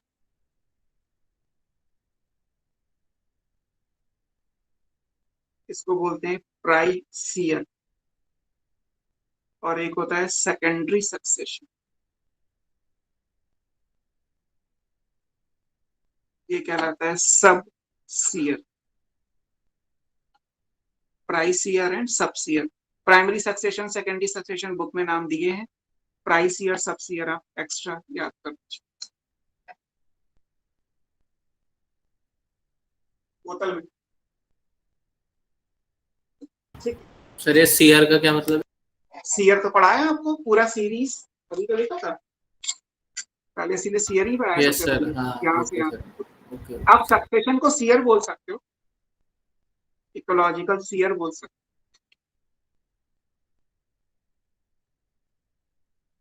हो। आप दोनों में डिफरेंस बेसिक समझ लीजिए, दो दो तीन तीन लाइन है। प्राइमरी सक्सेशन का मतलब है ये ऐसी जगह से स्टार्ट होगा जहां पे कोई ऑर्गेनिज्म कभी नहीं था, नेवर एग्जिस्टेड, मतलब एक बैरन एरिया जहां पे कोई इकोसिस्टम है ही नहीं, कुछ भी नहीं है। एक मान लीजिए पत्थर का पहाड़ है, पत्थर पे तो कोई ऑर्गेनिज्म, कोई ग्रास ग्रो नहीं करती, कोई ट्री ग्रो नहीं करता, कोई ऑर्गेनिज्म हर्बीवोर कार्निवोर कुछ नहीं है। एक रॉकी माउंटेन है, या एक बंजर एरिया है, जिसे कहते हैं बंजर जमीन है, बंजर जमीन पे कुछ नहीं उग सकता। जब प्रोड्यूसर ही नहीं होंगे तो ऑफ कोर्स उसमें कंज्यूमर और डिकम्पोजर्स भी नहीं होंगे, सीधी सी बात है ना? तो सक्सेशन किसी ऐसे एरिया में जहां previously no vegetation is found, previously no organism are living, तो वहां पे अगर कोई सक्सेशन होता है,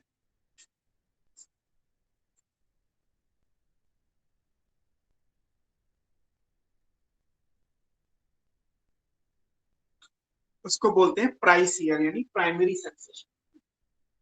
this is succession on A barren area, बंजर भूमि। barren एरिया का मतलब where no vegetation is previously found, पहले कभी वेजिटेशन नहीं था। वेजिटेशन का मतलब इंक्लूडिंग एनिमल। वेजिटेशन को हम यूजुअली प्लांट से मानते हैं, बट वेजिटेशन का मतलब यहाँ पे पूरे ऑर्गेनिज्म से, कोई भी ऑर्गेनिज्म नहीं था वहां पे, कोई प्लांट कोई एनिमल कुछ नहीं है। ऐसे किसी एरिया में सक्सेशन होगा तो ये कहलाए। दूसरी तरफ अगर सेकेंडरी सक्सेशन की बात करें तो सेकेंडरी सक्सेशन का मतलब है ऑलरेडी एक इकोसिस्टम है, जैसे पॉन्ड था, उसको हटा के फॉरेस्ट आएगा, तो यहाँ पे आप देखिए सेकेंडरी का मतलब है इट अकर्स इन एरिया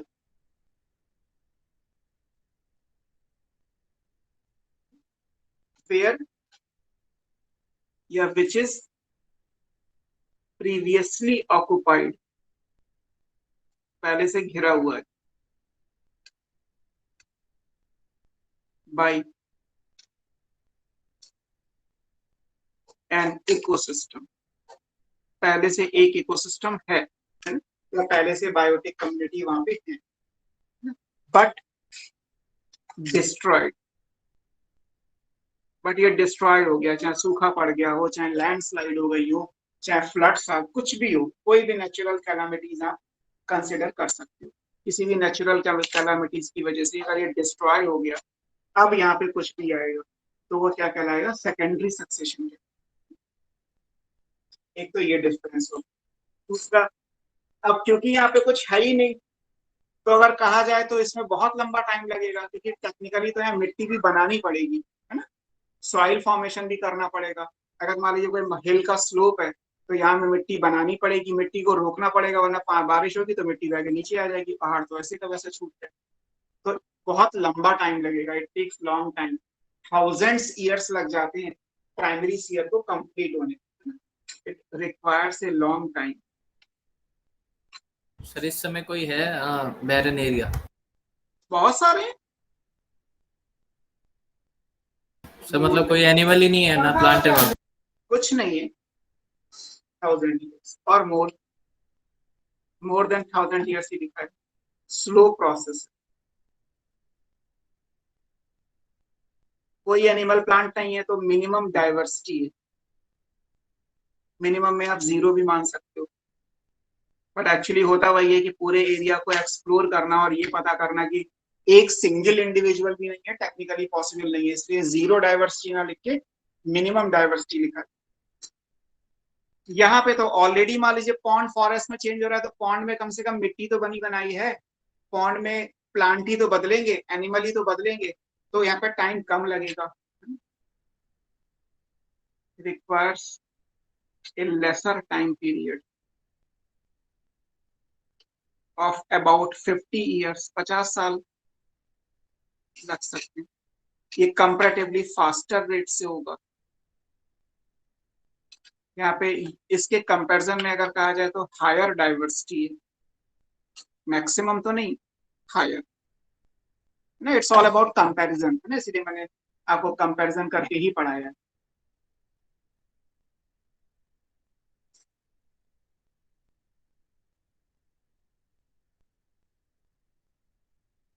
अब जैसे यहाँ एग्जाम्पल अगर कहा जाए, ये नीट का ही क्वेश्चन है, न्यूली कूल्ड लावा।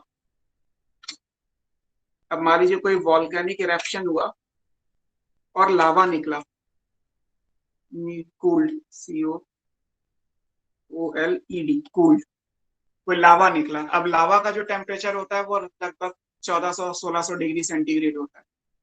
तो ठीक है कि एक जहाँ पे एक मान लीजिए कह लीजिए कि वॉल्केनो था, तो वॉल्केनो के सराउंडिंग में प्लांट एनिमल बहुत सारे थे, लेकिन जब वॉल्केनो इरप्ट हुआ, जब वॉल्केनिक इरप्शन हुआ और जब लावा निकल के बाहर गिरा, तो 1600 डिग्री सेंटीग्रेड पे तो कोई प्लांट एनिमल सरवाइव नहीं करेगा, तो पूरा एरिया जो है वो 0 हो गया, उसके आसपास जो जंगल वंगल होगा वो सब खत्म हो गया। अब ये लावा ठंडा होगा, इसको ठंडा होने में सालों लगेंगे, ऐसा नहीं कि 1600 डिग्री सेंटीग्रेड टेम्परेचर का लावा इमीडिएटली ठंडा हो जाए, it takes hundreds to thousands of years। और क्योंकि लावा में बहुत सारे रिच न्यूट्रिएंट होते हैं, तो जब ये ठंडा हो जाएगा, जब ये 20-25 डिग्री सेंटीग्रेड के एरिया सिचुएशन में आ जाएगा, तब इस पे प्लांट और एनिमल ग्रो करना शुरू करेंगे, बिकॉज प्लांट एनिमल का ग्रोइंग टेम्परेचर 25 से 35 डिग्री सेंटीग्रेड। तो न्यूली कूल्ड लावा पे अगर मान लीजिए कोई वेजिटेशन स्टार्ट हो रहा है, तो वो प्राइमरी सक्सेशन का एग्जाम्पल लिया है। ऑलरेडी नीट में पूछा गया है कि न्यूली कूल्ड लावा पे सक्सेशन अगर है तो क्या हो, या फिर एक बैरन रॉक, जो मैंने आपको सबसे सिंपल एग्जांपल समझाया, कोई पत्थर का पहाड़ है वो ले सकते हैं, या कई बार पॉन्ड भी सर अपने ये आप। वोल्केनो वाला प्राइमरी था हाँ, एग्जांपल? सब प्राइमरी में लिखा, सर वोल्केनो एरप्ट होने से पहले तो लिविंग फॉर्म एग्जिस्ट करते थे, तब तो तब सेकेंडरी कर होना दी थी, चाहिए। लेकिन तब कर दी थी, लेकिन वॉल्केनो के लावा के गिरने के बाद से लेके और लावा पे पहली बार जब प्लांट आएंगे, तो उसमें भी कई 100 साल लग जाएंगे, तो इसका यस मतलब तो सर, 0 ही हो गया। ओके। न्यूली क्रिएटेड पॉन्ड हो सकता है, मान लीजिए कोई पॉन्ड बन गया हो, बन जाते हैं कई बार पॉन्ड अपने आप बनते ही, पॉन्ड हो या रिजर्वायर है, ये सब प्राइमरी के एग्जाम्पल। सेकेंडरी के एग्जाम्पल अगर आप देखोगे तो क्या होगा, अब जैसे मान लीजिए कोई अबैंडन फार्म लैंड है,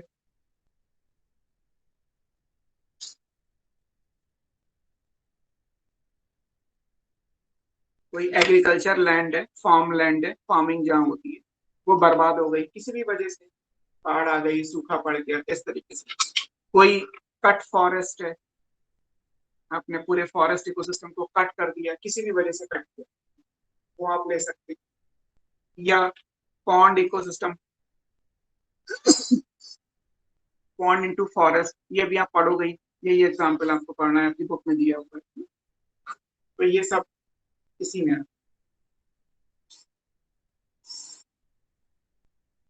तो ये पहला टाइप है, that is based on the nature.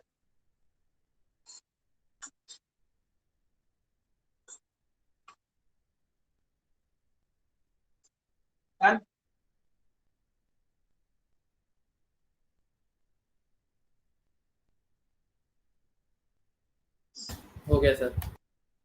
अब दूसरा क्राइटेरिया देखते हैं, on the basis of area जहां सक्सेशन हो रहा है।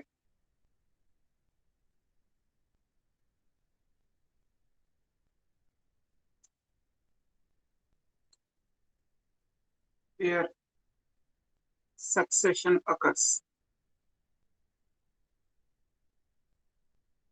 जहां सक्सेशन हो रहा है उस बेस पे देखें।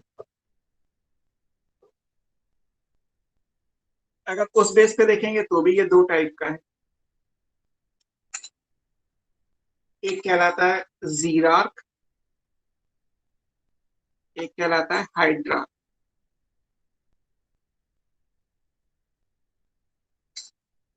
जीरार्क का मतलब है टेरेस्ट्रियल एरिया में लेना होता है ना, in terrestrial mode. This is an aquatic mode, medium या मोड कुछ भी लिख लीजिए। अब ये जीरार्क भी दो टाइप का है, एक कहलाता है जीरो सीयर। जीरो सीयर का मतलब है जब ये किसी रॉक पे, बैरन एरिया में हो, on barren area, barren rock. एक कहलाता है सैमोसियर, पी साइलेंट, जब ये सैंडी सॉइल डेजर्ट में हो,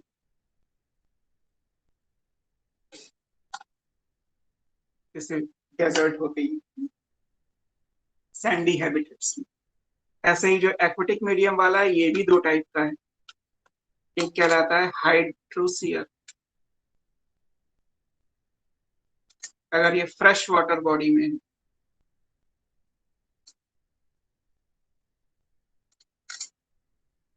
और एक कहलाता है हेलोसियर, अगर ये सलाइन हैबिट में, जैसे हेलोफाइट्स, सलाइन मतलब मार्शी, तो अगर ये सलाइन हैबिटेट्स में।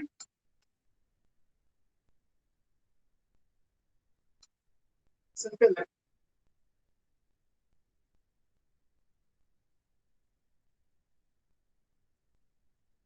अब जैसे इस सब के हिसाब से समझो तो चाहे जीरार्क हो या हाइड्रार्क हो, चाहे जीरो सीयर एसियर, चाहे जीरो सीयर हो या सैम्बोसियर हो, चाहे हाइड्रोसियर हो या हेलोसियर, कुछ भी हो, सब खत्म किस पे होंगे? मीजिक कंडीशन पे। चाहे ड्राई से शुरू करो चाहे वेट से शुरू करो, जब आप खत्म करोगे तो कहाँ पे करोगे? एक बीच की कंडीशन पे।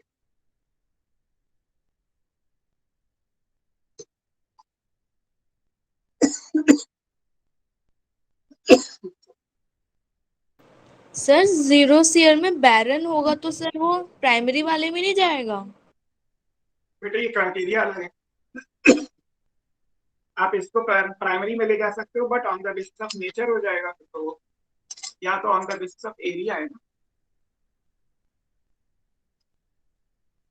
सर एरिया की बेस पे बैरन कैसा मतलब? क्योंकि बैरन रॉक पे तो कोई वेजिटेशन नहीं है, इस हिसाब से प्राइमरी हुआ, लेकिन क्योंकि वो रॉक पे हो रहा है तो इसके हिसाब से वो जीरो सीयर हुआ। Okay sir. ये एरिया के हिसाब से है और वो ओरिजिन या नेचर के हिसाब से था, दो अलग अलग चीजें।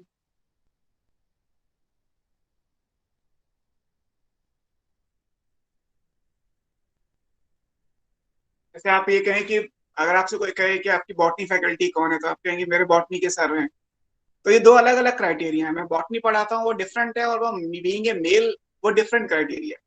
ऑलवेज नहीं हो सकता, बॉटनी फीमेल भी पढ़ा सकती है और मेल जोलॉजी भी पढ़ा सकता है। तो एरिया के हिसाब से सक्सेशन अलग टर्म में दिया जाता है और ओरिजिन के हिसाब से अलग दिया जाता है। आपकी बात ठीक है कि कोई भी जीरो सीयर अगर है ऑन ए बैरन एरिया, अगर कोई सक्सेशन हो रहा है तो वो ओरिजिन के हिसाब से कैसा होगा। तो क्योंकि वो पहली बार हो रहा है इसलिए वो प्राइमरी है।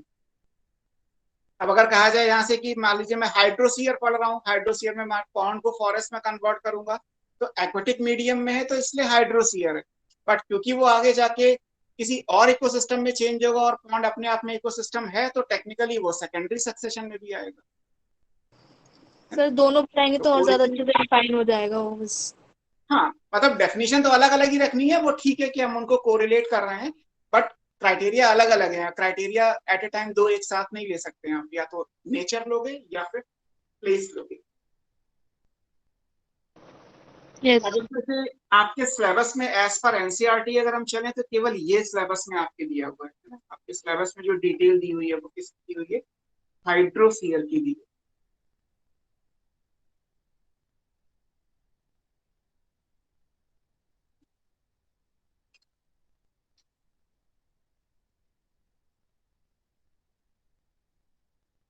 और इसमें याद क्या रखना है आपको, एक सिंपल सा लॉजिक समझ लो कि जैसे पॉन्ड है और पॉन्ड को फॉरेस्ट में आपकी बुक में डायग्राम बना के दिखाया गया, 7 छोटे छोटे डायग्राम है, मतलब 7 स्टेजेस आपको याद रखनी है। और कौन किसके बाद आती है वो याद रखनी है, क्योंकि ये सीरीज है, आप स्टेजेस को आगे पीछे नहीं करोगे ना। पहली चीज आपके इकोलॉजिकल सक्सेशन के डेफिनेशन में पहला वर्ड ही यही था, सक्सेसिव, मतलब वन आफ्टर अनदर। ये आप उल्टा नहीं कर सकते, जो सीरीज है वही रहेगी। तो वो 7 स्टेजेस कौन सी हैं जिससे पॉन्ड एक फॉरेस्ट में चेंज हो रहा है, जो आपकी बुक के डायग्राम दिए हुए हैं। और इसमें लॉजिक क्या आप लगाओगे, क्योंकि पॉन्ड एक स्टेगनेंट वाटर बॉडी है। मान लीजिए तालाब में किसी भी वजह से कोई भी रीजन हो, सारे प्लांट और एनिमल मर गए, एक मास एलिमिनेशन हुआ किसी भी ऑर्गेनिज्म का। तो पॉन्ड में अगर मास एलिमिनेशन होगा, मान लीजिए कोई डिजीज फैल गई और सारी फिशेस मर गई, तो क्या होगा, तो फिशेस की डेथ होने के बाद फिश जो है वो पॉन्ड के बॉटम पे ही तो डिपॉजिट होंगी। यानी क्योंकि पॉन्ड से पानी निकल के कहीं जा तो सकता नहीं, और पॉन्ड में से कोई डेड बॉडी निकाले, डेड एनिमल की बॉडी को तो कोई निकालेगा नहीं ना। पॉन्ड में कोई डालने जाता है ना पॉन्ड से कोई कुछ निकालने जाता है। पॉन्ड अपने आप में एक कंप्लीट इकोसिस्टम है। तो अगर किसी भी ऑर्गेनिज्म का मास एलिमिनेशन हुआ तो एक्चुअली क्या होगा, उसका जो डेड मटेरियल होगा वो पॉन्ड के बॉटम पे जाके इकट्ठा हो जाएगा। अब अगर बॉटम पे एक लिमिट से ज्यादा न्यूट्रिएंट हो गए, तो आपने पढ़ा था इकोलॉजी, आप आगे भी पढ़ोगे इन्वायरमेंटल पोल्यूशन में, कि जब न्यूट्रिएंट एक लिमिट से ज्यादा हो जाता है तो क्या होता है, जो और बैक्टीरिया फंगी है उनको इनविटेशन मिल गया, किसी जगह पे खाने को बहुत कुछ है, ग्रो करने की बहुत अच्छी कंडीशन है, तो लोग वहां पे आके ग्रो करेंगे ना। और आएंगे तो फिर कॉम्पीट भी करना पड़ेगा, पॉन्ड में जो ऑलरेडी रह रहे हैं उन्हें कॉम्पीट करना पड़ेगा। तो ये सब चीजें स्टार्ट करती हैं सक्सेशन को। तो मान लीजिए बॉटम पे अगर न्यूट्रिएंट बहुत ज्यादा हो गए तो क्या होगे, ऐसे एनिमल या प्लांट आएंगे जो बॉटम पे रह के उस न्यूट्रिएंट को यूटिलाइज कर सके, पहले से नहीं थे वो।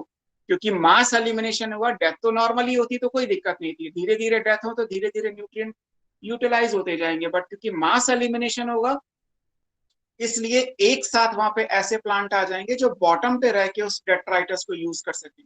अब पॉन्ड में बॉटम पे अगर कोई रहेगा तो प्लांट क्या कहलाएगा, पानी में डूबा हुआ है ना, तो कहलाएगा सबमर्ज प्लांट। पानी में डूबे हुए प्लांट जो होते हैं वो। फिर पॉन्ड की गहराई कम हो जाएगी, क्योंकि अगर पॉन्ड के बॉटम पे आपने मटेरियल डिपॉजिट कर दिया तो क्या होगा, धीरे धीरे वो शैलो वाटर बॉडी बनती जाएगी, जिसकी गहराई, उसकी डेप्थ कम होती जाएगी, यानी धीरे धीरे तालाब खत्म होना शुरू हो जाएगा। इसी कॉन्सेप्ट के हिसाब से जब आप बुक में डायग्राम देखोगे तो इसी कॉन्सेप्ट के हिसाब से अलग अलग स्टेजेस आती हैं, वो आपको स्टेजेस याद। अगर हम हाइड्रोसीयर की बात करें तो इसमें हमें याद क्या रखना है, सक्सेसिव स्टेजेस कौन कौन सी। इसमें सीरीज है, ये फर्स्ट स्टेज क्या कहलाती है, फर्स्ट कहलाती है, फर्स्ट का मतलब पॉइनियर स्टेज। अगर आपसे कहा जाए कि हाइड्रोसीयर में पॉइनियर स्टेज कौन सी है, तो वो कहलाती है प्लैंकटोनिक स्टेज। प्लैंकटॉन्स के बारे में आपने बायोलॉजिकल क्लासिफिकेशन में कहीं पढ़ा होगा।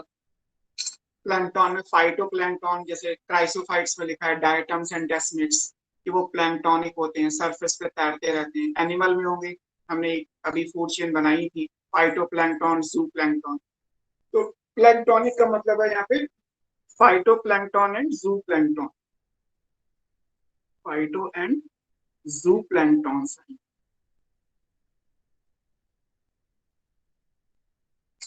फाइटोप्लैंक्टन के एग्जांपल में डायटम्स एंड डायनोफ्लैजिलेट्स आते हैं, और जूप्लैंक्टन में डेफनिया, अलग अलग छोटे छोटे एनिमल्स, वो सब आते हैं।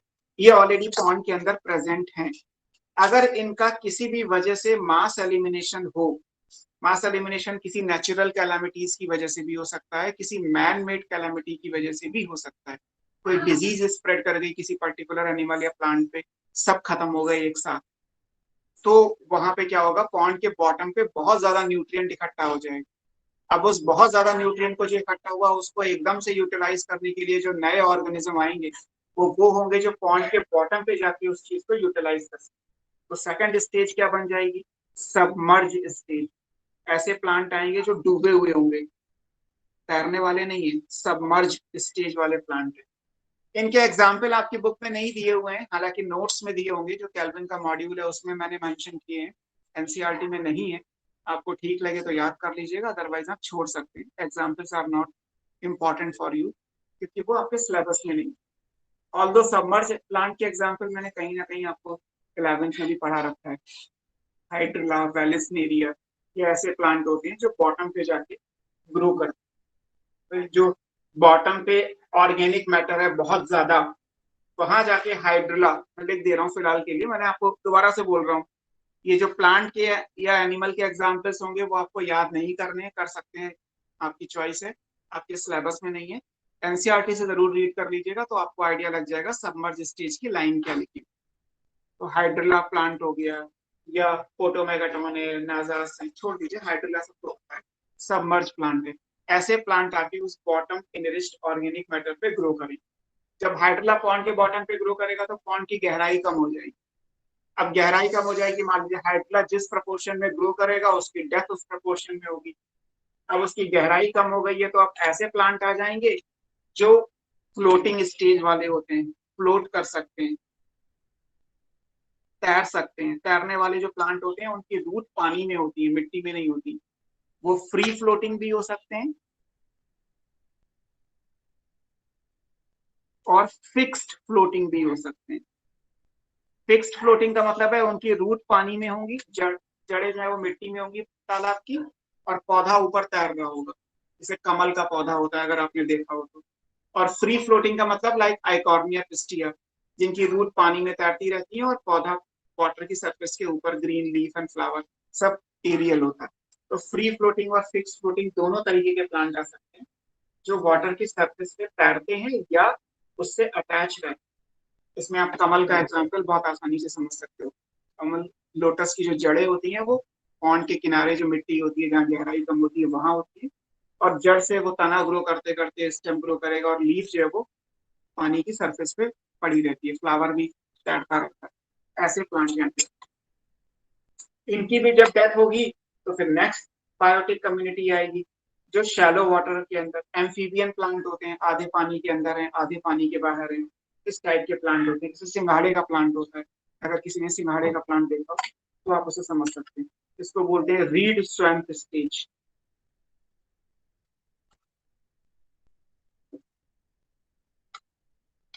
रीड स्वैम्प स्टेज में जैसे टाइफा, टाइफा सिंघाड़े को कहते हैं, टाइफा है या ट्रापा है, इस टाइप के जो प्लांट है ट्रापा सिंघाड़े को कहते हैं, टाइफा याद कर। फिर जब ये भी खत्म हो गए तो दलदल के जैसी एरिया आ जाएगा, ना तो पानी बहुत ज्यादा क्लियर दिखाई दे रहा है, ना मिट्टी बहुत ज्यादा क्लियर दिखाई दे रही है, जमीन भी मार्शी एरिया में कन्वर्ट हो गई है। इसको बोलते हैं मार्श मेड्यू। सिर्फ स्टेजेस के नाम याद रखिए, या इसको बोलते हैं सज स्टेज, मार्शी हैबिटेट। 6 नंबर पे और ज्यादा पानी सूख गया तो जो गीली मिट्टी होती है, नमी वाली मिट्टी, वैसा दिखाई देगा, वुडलैंड स्टेज बोलते हैं।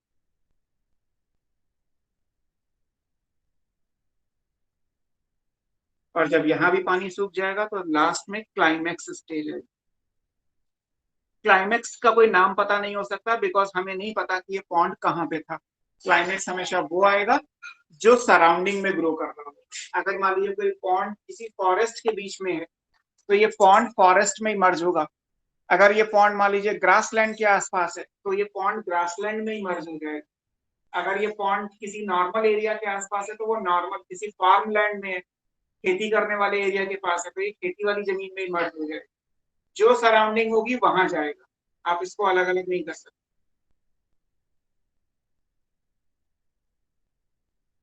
सर ट्रॉप भी तो फ्लोट कर रहा होता है, सर रीड स्वैम का मतलब सर।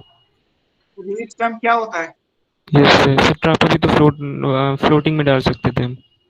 नहीं, फ्लोटिंग में नहीं आते। रीड स्वैम्पी एरियाज अलग होते हैं। आप अगर इनको एक्वेटिक इकोसिस्टम को बहुत डील में पढ़ो तो स्वैम्प अलग होते हैं और मार्श अलग होते हैं। मार्शी एरिया मतलब जो दलदल वाले होते हैं, स्वैम्पी एरिया वो होते हैं जहाँ पे कीचड़ भी होती है और पानी भी होता है। मतलब अगर मैं कहूँ तो आप नाव तो चला सकते हो लेकिन नीचे मिट्टी नहीं होगी, कीचड़ होगी, दलदल होगी, नाव फंस भी सकती है। आपको खुद ही गेस करना है कि पानी कहाँ पे है और कीचड़ कहाँ पे। और अगर मार्शी एरियाज है तो वहां पे नाव तो चल नहीं सकती, कीचड़ ही कीचड़ होगी, दलदल होगा। दलदल तो समझते ही हो। Yes sir. ट्रापा को फ्लोटेड स्टेज में नहीं डाल सकते? नहीं, फ्लोटिंग स्टेज में तो पॉन्ड की गहराई काफी होती है। फ्लोटिंग स्टेज में तो तैरने वाले प्लांट हैं। अब उनकी रूट इतनी लंबी नहीं होती कि पॉन्ड की सरफेस से लेके पॉन्ड के बॉटम तक पूरी चली जाए। तो ऑब्वियस है रूट की लेंथ इतनी हो नहीं सकती, तो रूट पानी में तैरती ही रहेंगी। तो फ्री फ्लोटिंग हो गया। हालांकि किनारे पे गहराई नहीं होती तो किनारे पे जो रूट्स हैं वो मिट्टी में चली जाती हैं, तो फिक्स फ्लोटिंग हो गया।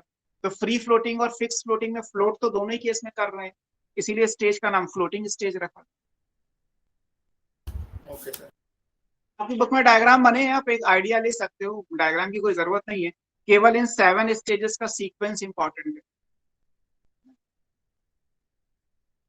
ये जरूर याद रखिएगा कि इनका सीरियल, क्योंकि ये सीरियल है, बिना सीक्वेंस के किसी भी सक्सेशन का कोई मीनिंग नहीं है।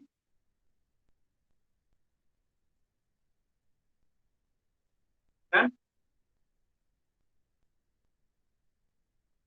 अब इसके बाद मैं आपको जीरो सीयर पढ़ाने वाला तो हूँ। जीरो सीयर एनसीईआरटी में नहीं है लेकिन प्रीवियस ईयर में क्वेश्चन आए। सर आपने हेलो सर लिखवाया था ना सर? हाँ, सर कभी ऐसा हुआ है किसी कोई ओशन सूख के कोई म्यूजिक एरिया में ओशियन कन्वर्ट हो नहीं गया बेटा हो? सूखेगा, ओशियन नहीं सूख सकता। मार्श हेलोस्फीयर का मतलब है सलाइन मीडियम, मतलब कोई सॉल्ट लेक हो सकती है जो सूख जाएगी। Yes sir. यहाँ पे मैराइन इकोसिस्टम था ना लिखा है, सलाइन कंडीशन लिखी है, जहाँ नमक वाली कंडीशन होंगी वो। तो सॉल्ट लेक सूख चुकी है, कई सारी सूख चुकी हैं। आप तो नेचुरल उसमें भी एजिंग ऑफ प्लैंकटन लेक। तो उसमें प्लैंकटन होगा, पाइनर स्पीसीज। हाँ, प्लैंकटन तो उसमें होगा लेकिन बाकी चीजें चेंज हो जाएंगी। प्लैंकटन तो मजबूरी है, किसी भी वाटर बॉडी में प्लैंकटोनिक स्टेज तो फर्स्ट स्टेज होती ही है। Yes sir.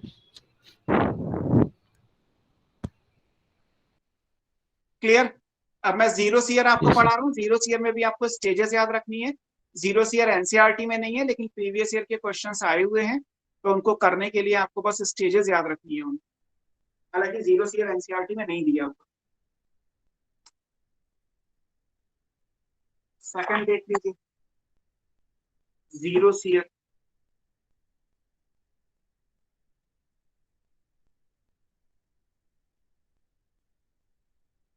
जीरो सीयर का मतलब हो गया substation on a barren rock area.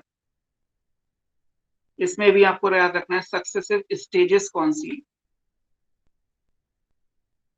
अब यहाँ पे तो कोई नहीं है, आप मान लीजिए एक पत्थर का पहाड़ है और कुछ नहीं, नथिंग। एक सिर्फ ये स्लोप ऑफ द माउंटेन है ऐसे। अब आप कह रहे हैं कि आपने जैसे देखा ही है कि माउंटेन पे ट्री तो बहुत होते हैं। कभी आपने किसी हिली एरिया को विजिट किया हो तो ट्री तो माउंटेन पे बहुत होते हैं, मिट्टी तो कहीं नहीं है। बिना मिट्टी के ट्री यहाँ पे ग्रो कैसे कर गया? मिट्टी तो यहाँ पे भी नहीं दिखाई देगी आपको, कहीं नहीं होती। पत्थर का पहाड़ है, पानी बरसेगा सब नीचे चला जाएगा, फिर भी यहाँ पे ट्री ग्रो कर रहा है। तो इसको ग्रो करने में 1000 साल से भी ज्यादा टाइम लग गया होगा। ये कैसे हुआ होगा? तो यहाँ पे सबसे पहले कौन आएगा? सबसे पहले वो आएंगे जो किसी बैरन एरिया को कॉलोनाइज कर सकते हैं। 11th में पढ़ा हो तो ये कौन से ऑर्गेनिज्म है? Lichen. Lichen carpet like manner में ग्रो करते हैं। Lichen Pioneer of land plant कहलाते हैं। प्लांट किंगडम में एल्गी तो एक्वेटिक है, एल्गी के बाद ब्रायोफाइट आते हैं। ब्रायोफाइट से पहले यहाँ पे क्या आया, लाइकेन। लाइकेन एसिडिक होते हैं, तो इनसे जो एसिड रिलीज होता है तो मिट्टी में दरारें पड़ती हैं, और इन दरारों की वजह से सॉइल का फॉर्मेशन शुरू होता है। तो सबसे पहले क्या आएगा, लाइकेन आएगा, जो कारपेट लाइक मैनर में ग्रो करेगा। तो अब सारा लाइकेन जो सॉइल के पार्टिकल है उनको पकड़ के रखेगा, तो अगर पानी बहेगा भी बारिश के टाइम पे तो कारपेट तो एब्जॉर्ब करके रखती है मिट्टी। कारपेट के ऊपर आप पानी कितना भी डाल लो मिट्टी नहीं जाती, कारपेट को वॉश करने के तरीके अलग होते हैं। तो सॉइल के पार्टिकल कारपेट के नीचे पड़े रहते हैं ऐसे जैसे। तो सबसे पहले लाइकेन आएंगे, क्योंकि लाइकेन ही इस एरिया से पॉइनियर है या इसको शुरू कर सकते हैं। उसके बाद जब यहाँ पे ये छोटी छोटी दरारें पड़ जाएंगी तो यहाँ पे ब्रायोफाइट्स आएंगे, बट ब्रायोफाइट्स में लिवरवर्ट नहीं आ सकते, क्योंकि लिवरवर्ट थैलॉइड होते हैं, उन्हें पानी चाहिए होता है। यहाँ कौन आएगा, मॉस आएगा। मॉस में राइजोइट्स मल्टीसेलुलर होते हैं, प्लांट किंगडम में पढ़ा हो तो। थोड़ी सी इरेक्ट वाली बॉडी होती है, एरियल, ऊपर लीफ होती है, लीफी गैमेटोफाइट होता है। फ्यूनेरिया का डायग्राम आपकी बुक में प्लांट किंगडम में बना है। तो सेकंड स्टेज मॉस स्टेज कहलाती है। अब क्या है, ये जो दरार है ना बेसिकली जो एक पड़ी हुई है, इसके अंदर रूट्स ग्रो करने वाली है। तो बस ये दरार चौड़ी होती जाएगी और रूट के लिए जगह बनती जाएगी। रहेगा ये पत्थर का पत्थर ही, बट जैसे जैसे ये दरार चौड़ी होती जाएगी वैसे वैसे रूट्स के लिए जगह बनती जाएगी। तो वाटर एब्जॉर्ब होगा, रूट्स में इम्बाइबेशन पावर होती है। इम्बाइबेशन आपको मैंने ट्रांसपोर्ट इन प्लांट में पढ़ाया है, इम्बाइबेशन प्रेशर बहुत ज्यादा होता है, तो ये दरार और चौड़ी हो जाएगी। जब ये गैप और ज्यादा हो जाएगा तो इसके अंदर अब यहाँ पे कोई रूट्स ग्रो कर सकती हैं। अब रूट में आप कहें कि सर टेरिडोफाइट आ जाए, तो आ नहीं सकता, क्योंकि टेरिडोफाइट वाटर पे डिपेंडेंट है, अगर आपने प्लांट किंगडम में पढ़ा हो तो। अब पानी तो यहाँ पे है ही नहीं, पानी तो यहाँ रुकेगा ही नहीं, तो टेरिडोफाइट की साइकिल कैसे पूरी होगी। जिम्नोस्पर्म में टैप रूट सिस्टम होता है, जिम्नोस्पर्म में सारे ट्री हैं। अब टैप रूट की तो जगह यहाँ पे है ही नहीं, कैसे ग्रो करेगी। डाइकॉट में भी टैप रूट सिस्टम होता है। सीधे सीधे क्या आएंगी, ग्रासेस, क्योंकि ग्रासेस में एडवेंटिशियस रूट्स होती हैं और ग्रासेस में सॉइल बाइंडिंग कैपेसिटी ज्यादा होती है, तो ये मिट्टी को बांध के रखेंगी, तो यहाँ पे सीधे सीधे ग्रास आ जाएंगे। शुरू में ऐसी ग्रास आती हैं जो एक साल में अपनी लाइफ साइकिल पूरी कर लें, ताकि ज्यादा से ज्यादा यहाँ पे डेड मटेरियल जनरेट हो। जितना डेड मटेरियल होगा, बारिश का पानी आएगा, उतना ज्यादा डिकम्पोजिशन होगा, जितने ज्यादा न्यूट्रिएंट होंगे और नई नई ग्रासेस निकलती जाएंगी। तो पहले आती है एनुअल ग्रास और बाद में आती है पेरिनियल ग्रास। पेरिनियल ग्रास का मतलब वो ग्रासेस जो कई सालों तक जिंदा रहती हैं। और फिर उसके बाद यहाँ पे आते हैं स्मॉल साइज के ट्री, और फाइनली फिर आता है एक क्लाइमेक्स वेजिटेशन जो भी सराउंडिंग में होगा वो। तो इस तरीके से स्टेजेस आपको यहाँ याद रखना। पहला क्या है, first stage called lichen stage. Lichen के बारे में आपने 11th में पढ़ा होगा। दूसरा आता है moss stage, moss bryophytes, 11th में देखा होगा।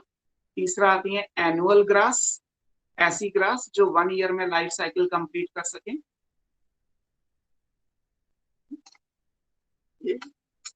चौथा आता है पेरिनियल ग्रास, जो मल्टीपल ईयर्स में लाइफ साइकिल कंप्लीट करती हैं,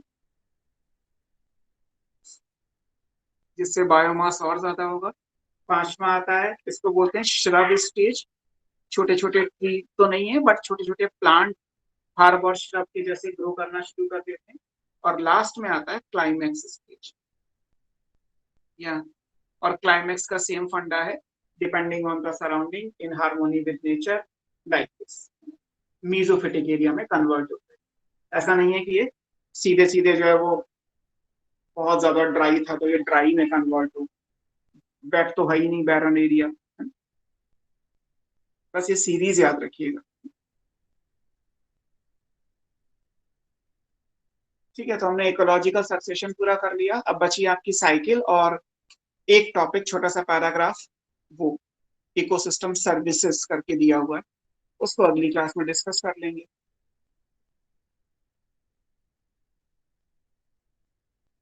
सर ये एनुअल ग्रास स्टेज क्या था? एनुअल और पेरिनियल तो आपको मैंने रिप्रोडक्शन इन ऑर्गेनिज्म में पढ़ाया है। एनुअल का मतलब है 1 ईयर में लाइफ पूरी होना, पेरिनियल का मतलब है मल्टीपल ईयर्स में लाइफ पूरी होना। ओके। भाई 1 ईयर में लाइफ पूरी हो जाएगी, इसका मतलब है कि जो डेड मैटर है, जो डेट्राइटस है, वो जल्दी जल्दी अवेलेबल होगा। जितनी जल्दी डेट्राइटस अवेलेबल होगा उतनी जल्दी और न्यूट्रिएंट्स जनरेट होंगे, जितने न्यूट्रिएंट्स जनरेट होंगे उतनी जल्दी कॉलोनाइजेशन उस एरिया का फायदा प्लांट्स होगा। तो पहले एनुअल ग्रास आती है, फिर पेरिनियल ग्रास। और ये मान के चलिए कि 0 में आपने लिखा ही है कि 1000 साल से भी ज्यादा का टाइम लगेगा, तो आप इनको तो नेचर में होते हुए नहीं देख सकते हो।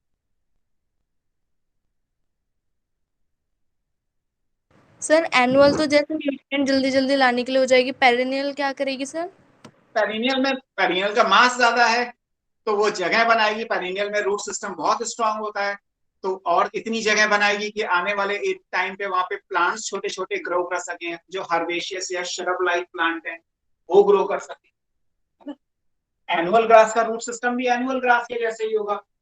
जैसे दूब घास होती है जो लॉन में घास लगती है, उसमें रूट्स बहुत छोटी छोटी हैं। और आपने कभी नोटिस किया हो जो नदी के किनारे घास होती है, जिससे बहुत सारे आर्टिकल्स बनते हैं, आप अपनी लैंग्वेज में क्या कहते हो, वो अलग अलग एरिया में अलग अलग नाम दिए जाते हैं। सूप होता है एक, है ना, या बहुत सारे मूड़े होते हैं जो डंडी होती है उससे बनते हैं, वो सब ग्रास के ही प्रोडक्ट हैं सारे। तो उस टाइप की जब ग्रास आती है तो उनकी हैवी मास होती है, इतनी बड़ी बड़ी ग्रास होती है कि उनमें आदमी भी खड़ा हो जाए तो दिखाई नहीं देगा। ग्रास का मतलब हमेशा वो नहीं होती जो लॉन में लगी हुई है। Bamboo is also a kind of grass, और बैम्बू एक पेरिनियल ग्रास है, बैम्बू एक पेरिनियल प्लांट। हालांकि बैम्बू यहाँ ग्रो नहीं करेगा, बट जस्ट फॉर एग्जाम्पल कि लाइक बैम्बू आप मान लीजिए कोई ग्रास हो जो बैम्बू की जैसी बड़ी बड़ी, ऐसी ग्रास भी ग्रो करेगी, तो उनका रूट सिस्टम भी उसी प्रोपोर्शन में ज्यादा होगा।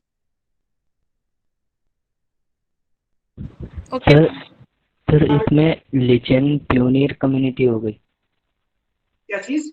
लिचेन स्टेज जो है वो प्योनियर कम्युनिटी हो हाँ, गई। ये पॉइनियर हो गया, पॉइनियर। और ये बीच के सीधे वो सीरियल हो गए, क्लाइमेक्स छोड़ दो। ओके। और सर ये जो सक्सेशन होता है इसे हम आर्टिफिशियली भी कर सकते हैं? नहीं नहीं बेटा, आर्टिफिशियली क्या, हमें अपनी जिंदगी का नहीं पता, हम इकोसिस्टम कैसे चेंज करेंगे। आपने जो पॉन्ड के लिए भी लिखा है कि 50 साल लगेंगे, वो भी पॉन्ड के साइज पे डिपेंड करेगा ना, हम कैसे कर देंगे इतनी जल्दी। सर जैसे हमें कोई करना होगा तो हम क्या करेंगे, जैसे आर्टिफिशियल लेक बनाई जाती है तो हम क्या करते हैं, हमें पहले से ही पता होता है कि लास्ट में यही वाला प्लांट आएगा या ये प्लांट लेक में चल जाएगा। जैसे आपने बहुत जगह अगर देखा हो तो बहुत सारे आर्टिफिशियल पॉन्ड बना दिए जाते हैं, बहुत सारे मंदिर बनाए जाते हैं, तो मंदिर के चारों तरफ जो है वो कमल उगा दिए गए। हमें पता है कि कमल उग जाएगा, दैट्स वाई हमने उगा दिया। नेचर के हिसाब से कमल आएगा ये थोड़ा सोचा हमने। सर तो फिर ये इकोलॉजिकल सक्सेशन में नहीं आएगा? नहीं, तो वो इकोलॉजिकल सक्सेशन मैंने कहा ना कि जब तक इकोसिस्टम पढ़ रहे हैं तब तक नेचर है, हम अपनी बात तो कर ही नहीं सकते क्योंकि हम ये काम कर नहीं सकते, ये सब नेचर के अकॉर्डिंग है। जब आप इसके बाद वाला चैप्टर पढ़ोगे, उसमें जब आप लॉस ऑफ बायोडाइवर्सिटी पढ़ोगे, तब से फिर सब कुछ हमारे अकॉर्डिंग होगा, नेचर के अकॉर्डिंग कुछ नहीं। बायोडाइवर्सिटी का लॉस हमारी वजह से, पॉल्यूशन हमारी वजह से, इन्वायरमेंटल इश्यूज हमारी वजह से, सब उसमें सब ह्यूमन ही ह्यूमन है। सर जैसे सर वो मतलब हमारा इफेक्ट पड़ना है उसमें। हाँ, वो लास्ट के मतलब सेक्शन में आपको बेसिकली ह्यूमन का पार्ट पढ़ना है, शुरू के 2 चैप्टर में आपको नेचर के अकॉर्डिंग पढ़ना है। सर जैसे वो आर्टिफिशियल लेक बनाते हैं वो भी हाँ, नहीं हो सकता इसमें? नहीं वो सक्सेशन नहीं है क्योंकि वो रिप्लेसमेंट कहाँ हुआ। आपने तो एक लेक बनाई, लेक में पानी भर दिया, पानी में जो चाहे प्लांट और एनिमल उगा दिया। सर जैसे पहले ग्रास लैंड होगी ना वो, उसे हम खोदेंगे उसके बाद फिर वो नहीं, तो बनाएंगे। ऐसा था, तो बीच में सक्सेशन की सीरियल स्टेजेस कहाँ आई। चलो मान भी लिया कि ग्रासलैंड था एक, वो पॉइनियर हो गया, और जो आपने बनाया वो क्लाइमेक्स हो गया, तो भी सीरियल तो है ही नहीं। सीरियल स्टेजेस जो इंटरमीडिएट कम्युनिटीज हैं वो कहाँ है। और जो लेक आप बना रहे हो क्या वो अपने आप में बैलेंस है, वो भी डिपेंड करता है, क्योंकि उसमें जो मछलियां मरती हैं उनको कई बार साफ भी किया जाता है, जबकि नॉर्मली नहीं होता। नॉर्मली लेक में अगर कोई फिश की डेथ हुई है तो वो डिकम्पोज हो जाएगी। वहाँ पे प्लांट भी ओरिजिनली होते हैं, बहुत सारे प्लांट होते हैं। ओके चलो बाकी सर देखते हैं, सर क्लास में आपको बचा हुआ पोर्शन पढ़ना है। बोलो। सर एक क्वेश्चन ऐसे मैंने कुछ सोचा था, ऐसा है नहीं कहीं पे। सर जैसे कि मैंग्रोव ट्री है सर, वहाँ के सॉइल बहुत अल्कलाइन होता है, निमेटोफोर भी उनके आते हैं क्योंकि सॉइल में ऑक्सीजन की अवेलेबिलिटी ज़्यादा नहीं है। सर वहाँ पे डिकम्पोजिशन कैसे होगा फिर ऐसे एरिया में? होगा, लेकिन वो डिकम्पोजिशन वाले ऑर्गेनिज्म अलग होंगे। अब ऐसे भी तो नहीं है कि सारे बैक्टीरिया नॉर्मल कंडीशन में ही करते हैं, कुछ हेलोफाइट्स भी, तो आपने हेलोफाइट्स भी बैक्टीरिया में पढ़ा ही होगा। ये सर, सर कुछ एनारोबिक बैक्टीरिया भी हो सकते हैं। उन्हें को एनारोबिक भी होते हैं। Yes. चलो, good night to all of you, मिलते हैं नेक्स्ट क्लास में। बचे हुए सर पोर्शन आप टेक्स्ट में कौन सा चैप्टर देंगे 11th का? अब इस बार फोटोसिंथेसिस दूंगा 11th में, और 12th का जो सेक्शन है वो तो यही रहेगा। Okay sir, night. Good night, good night, good night sir.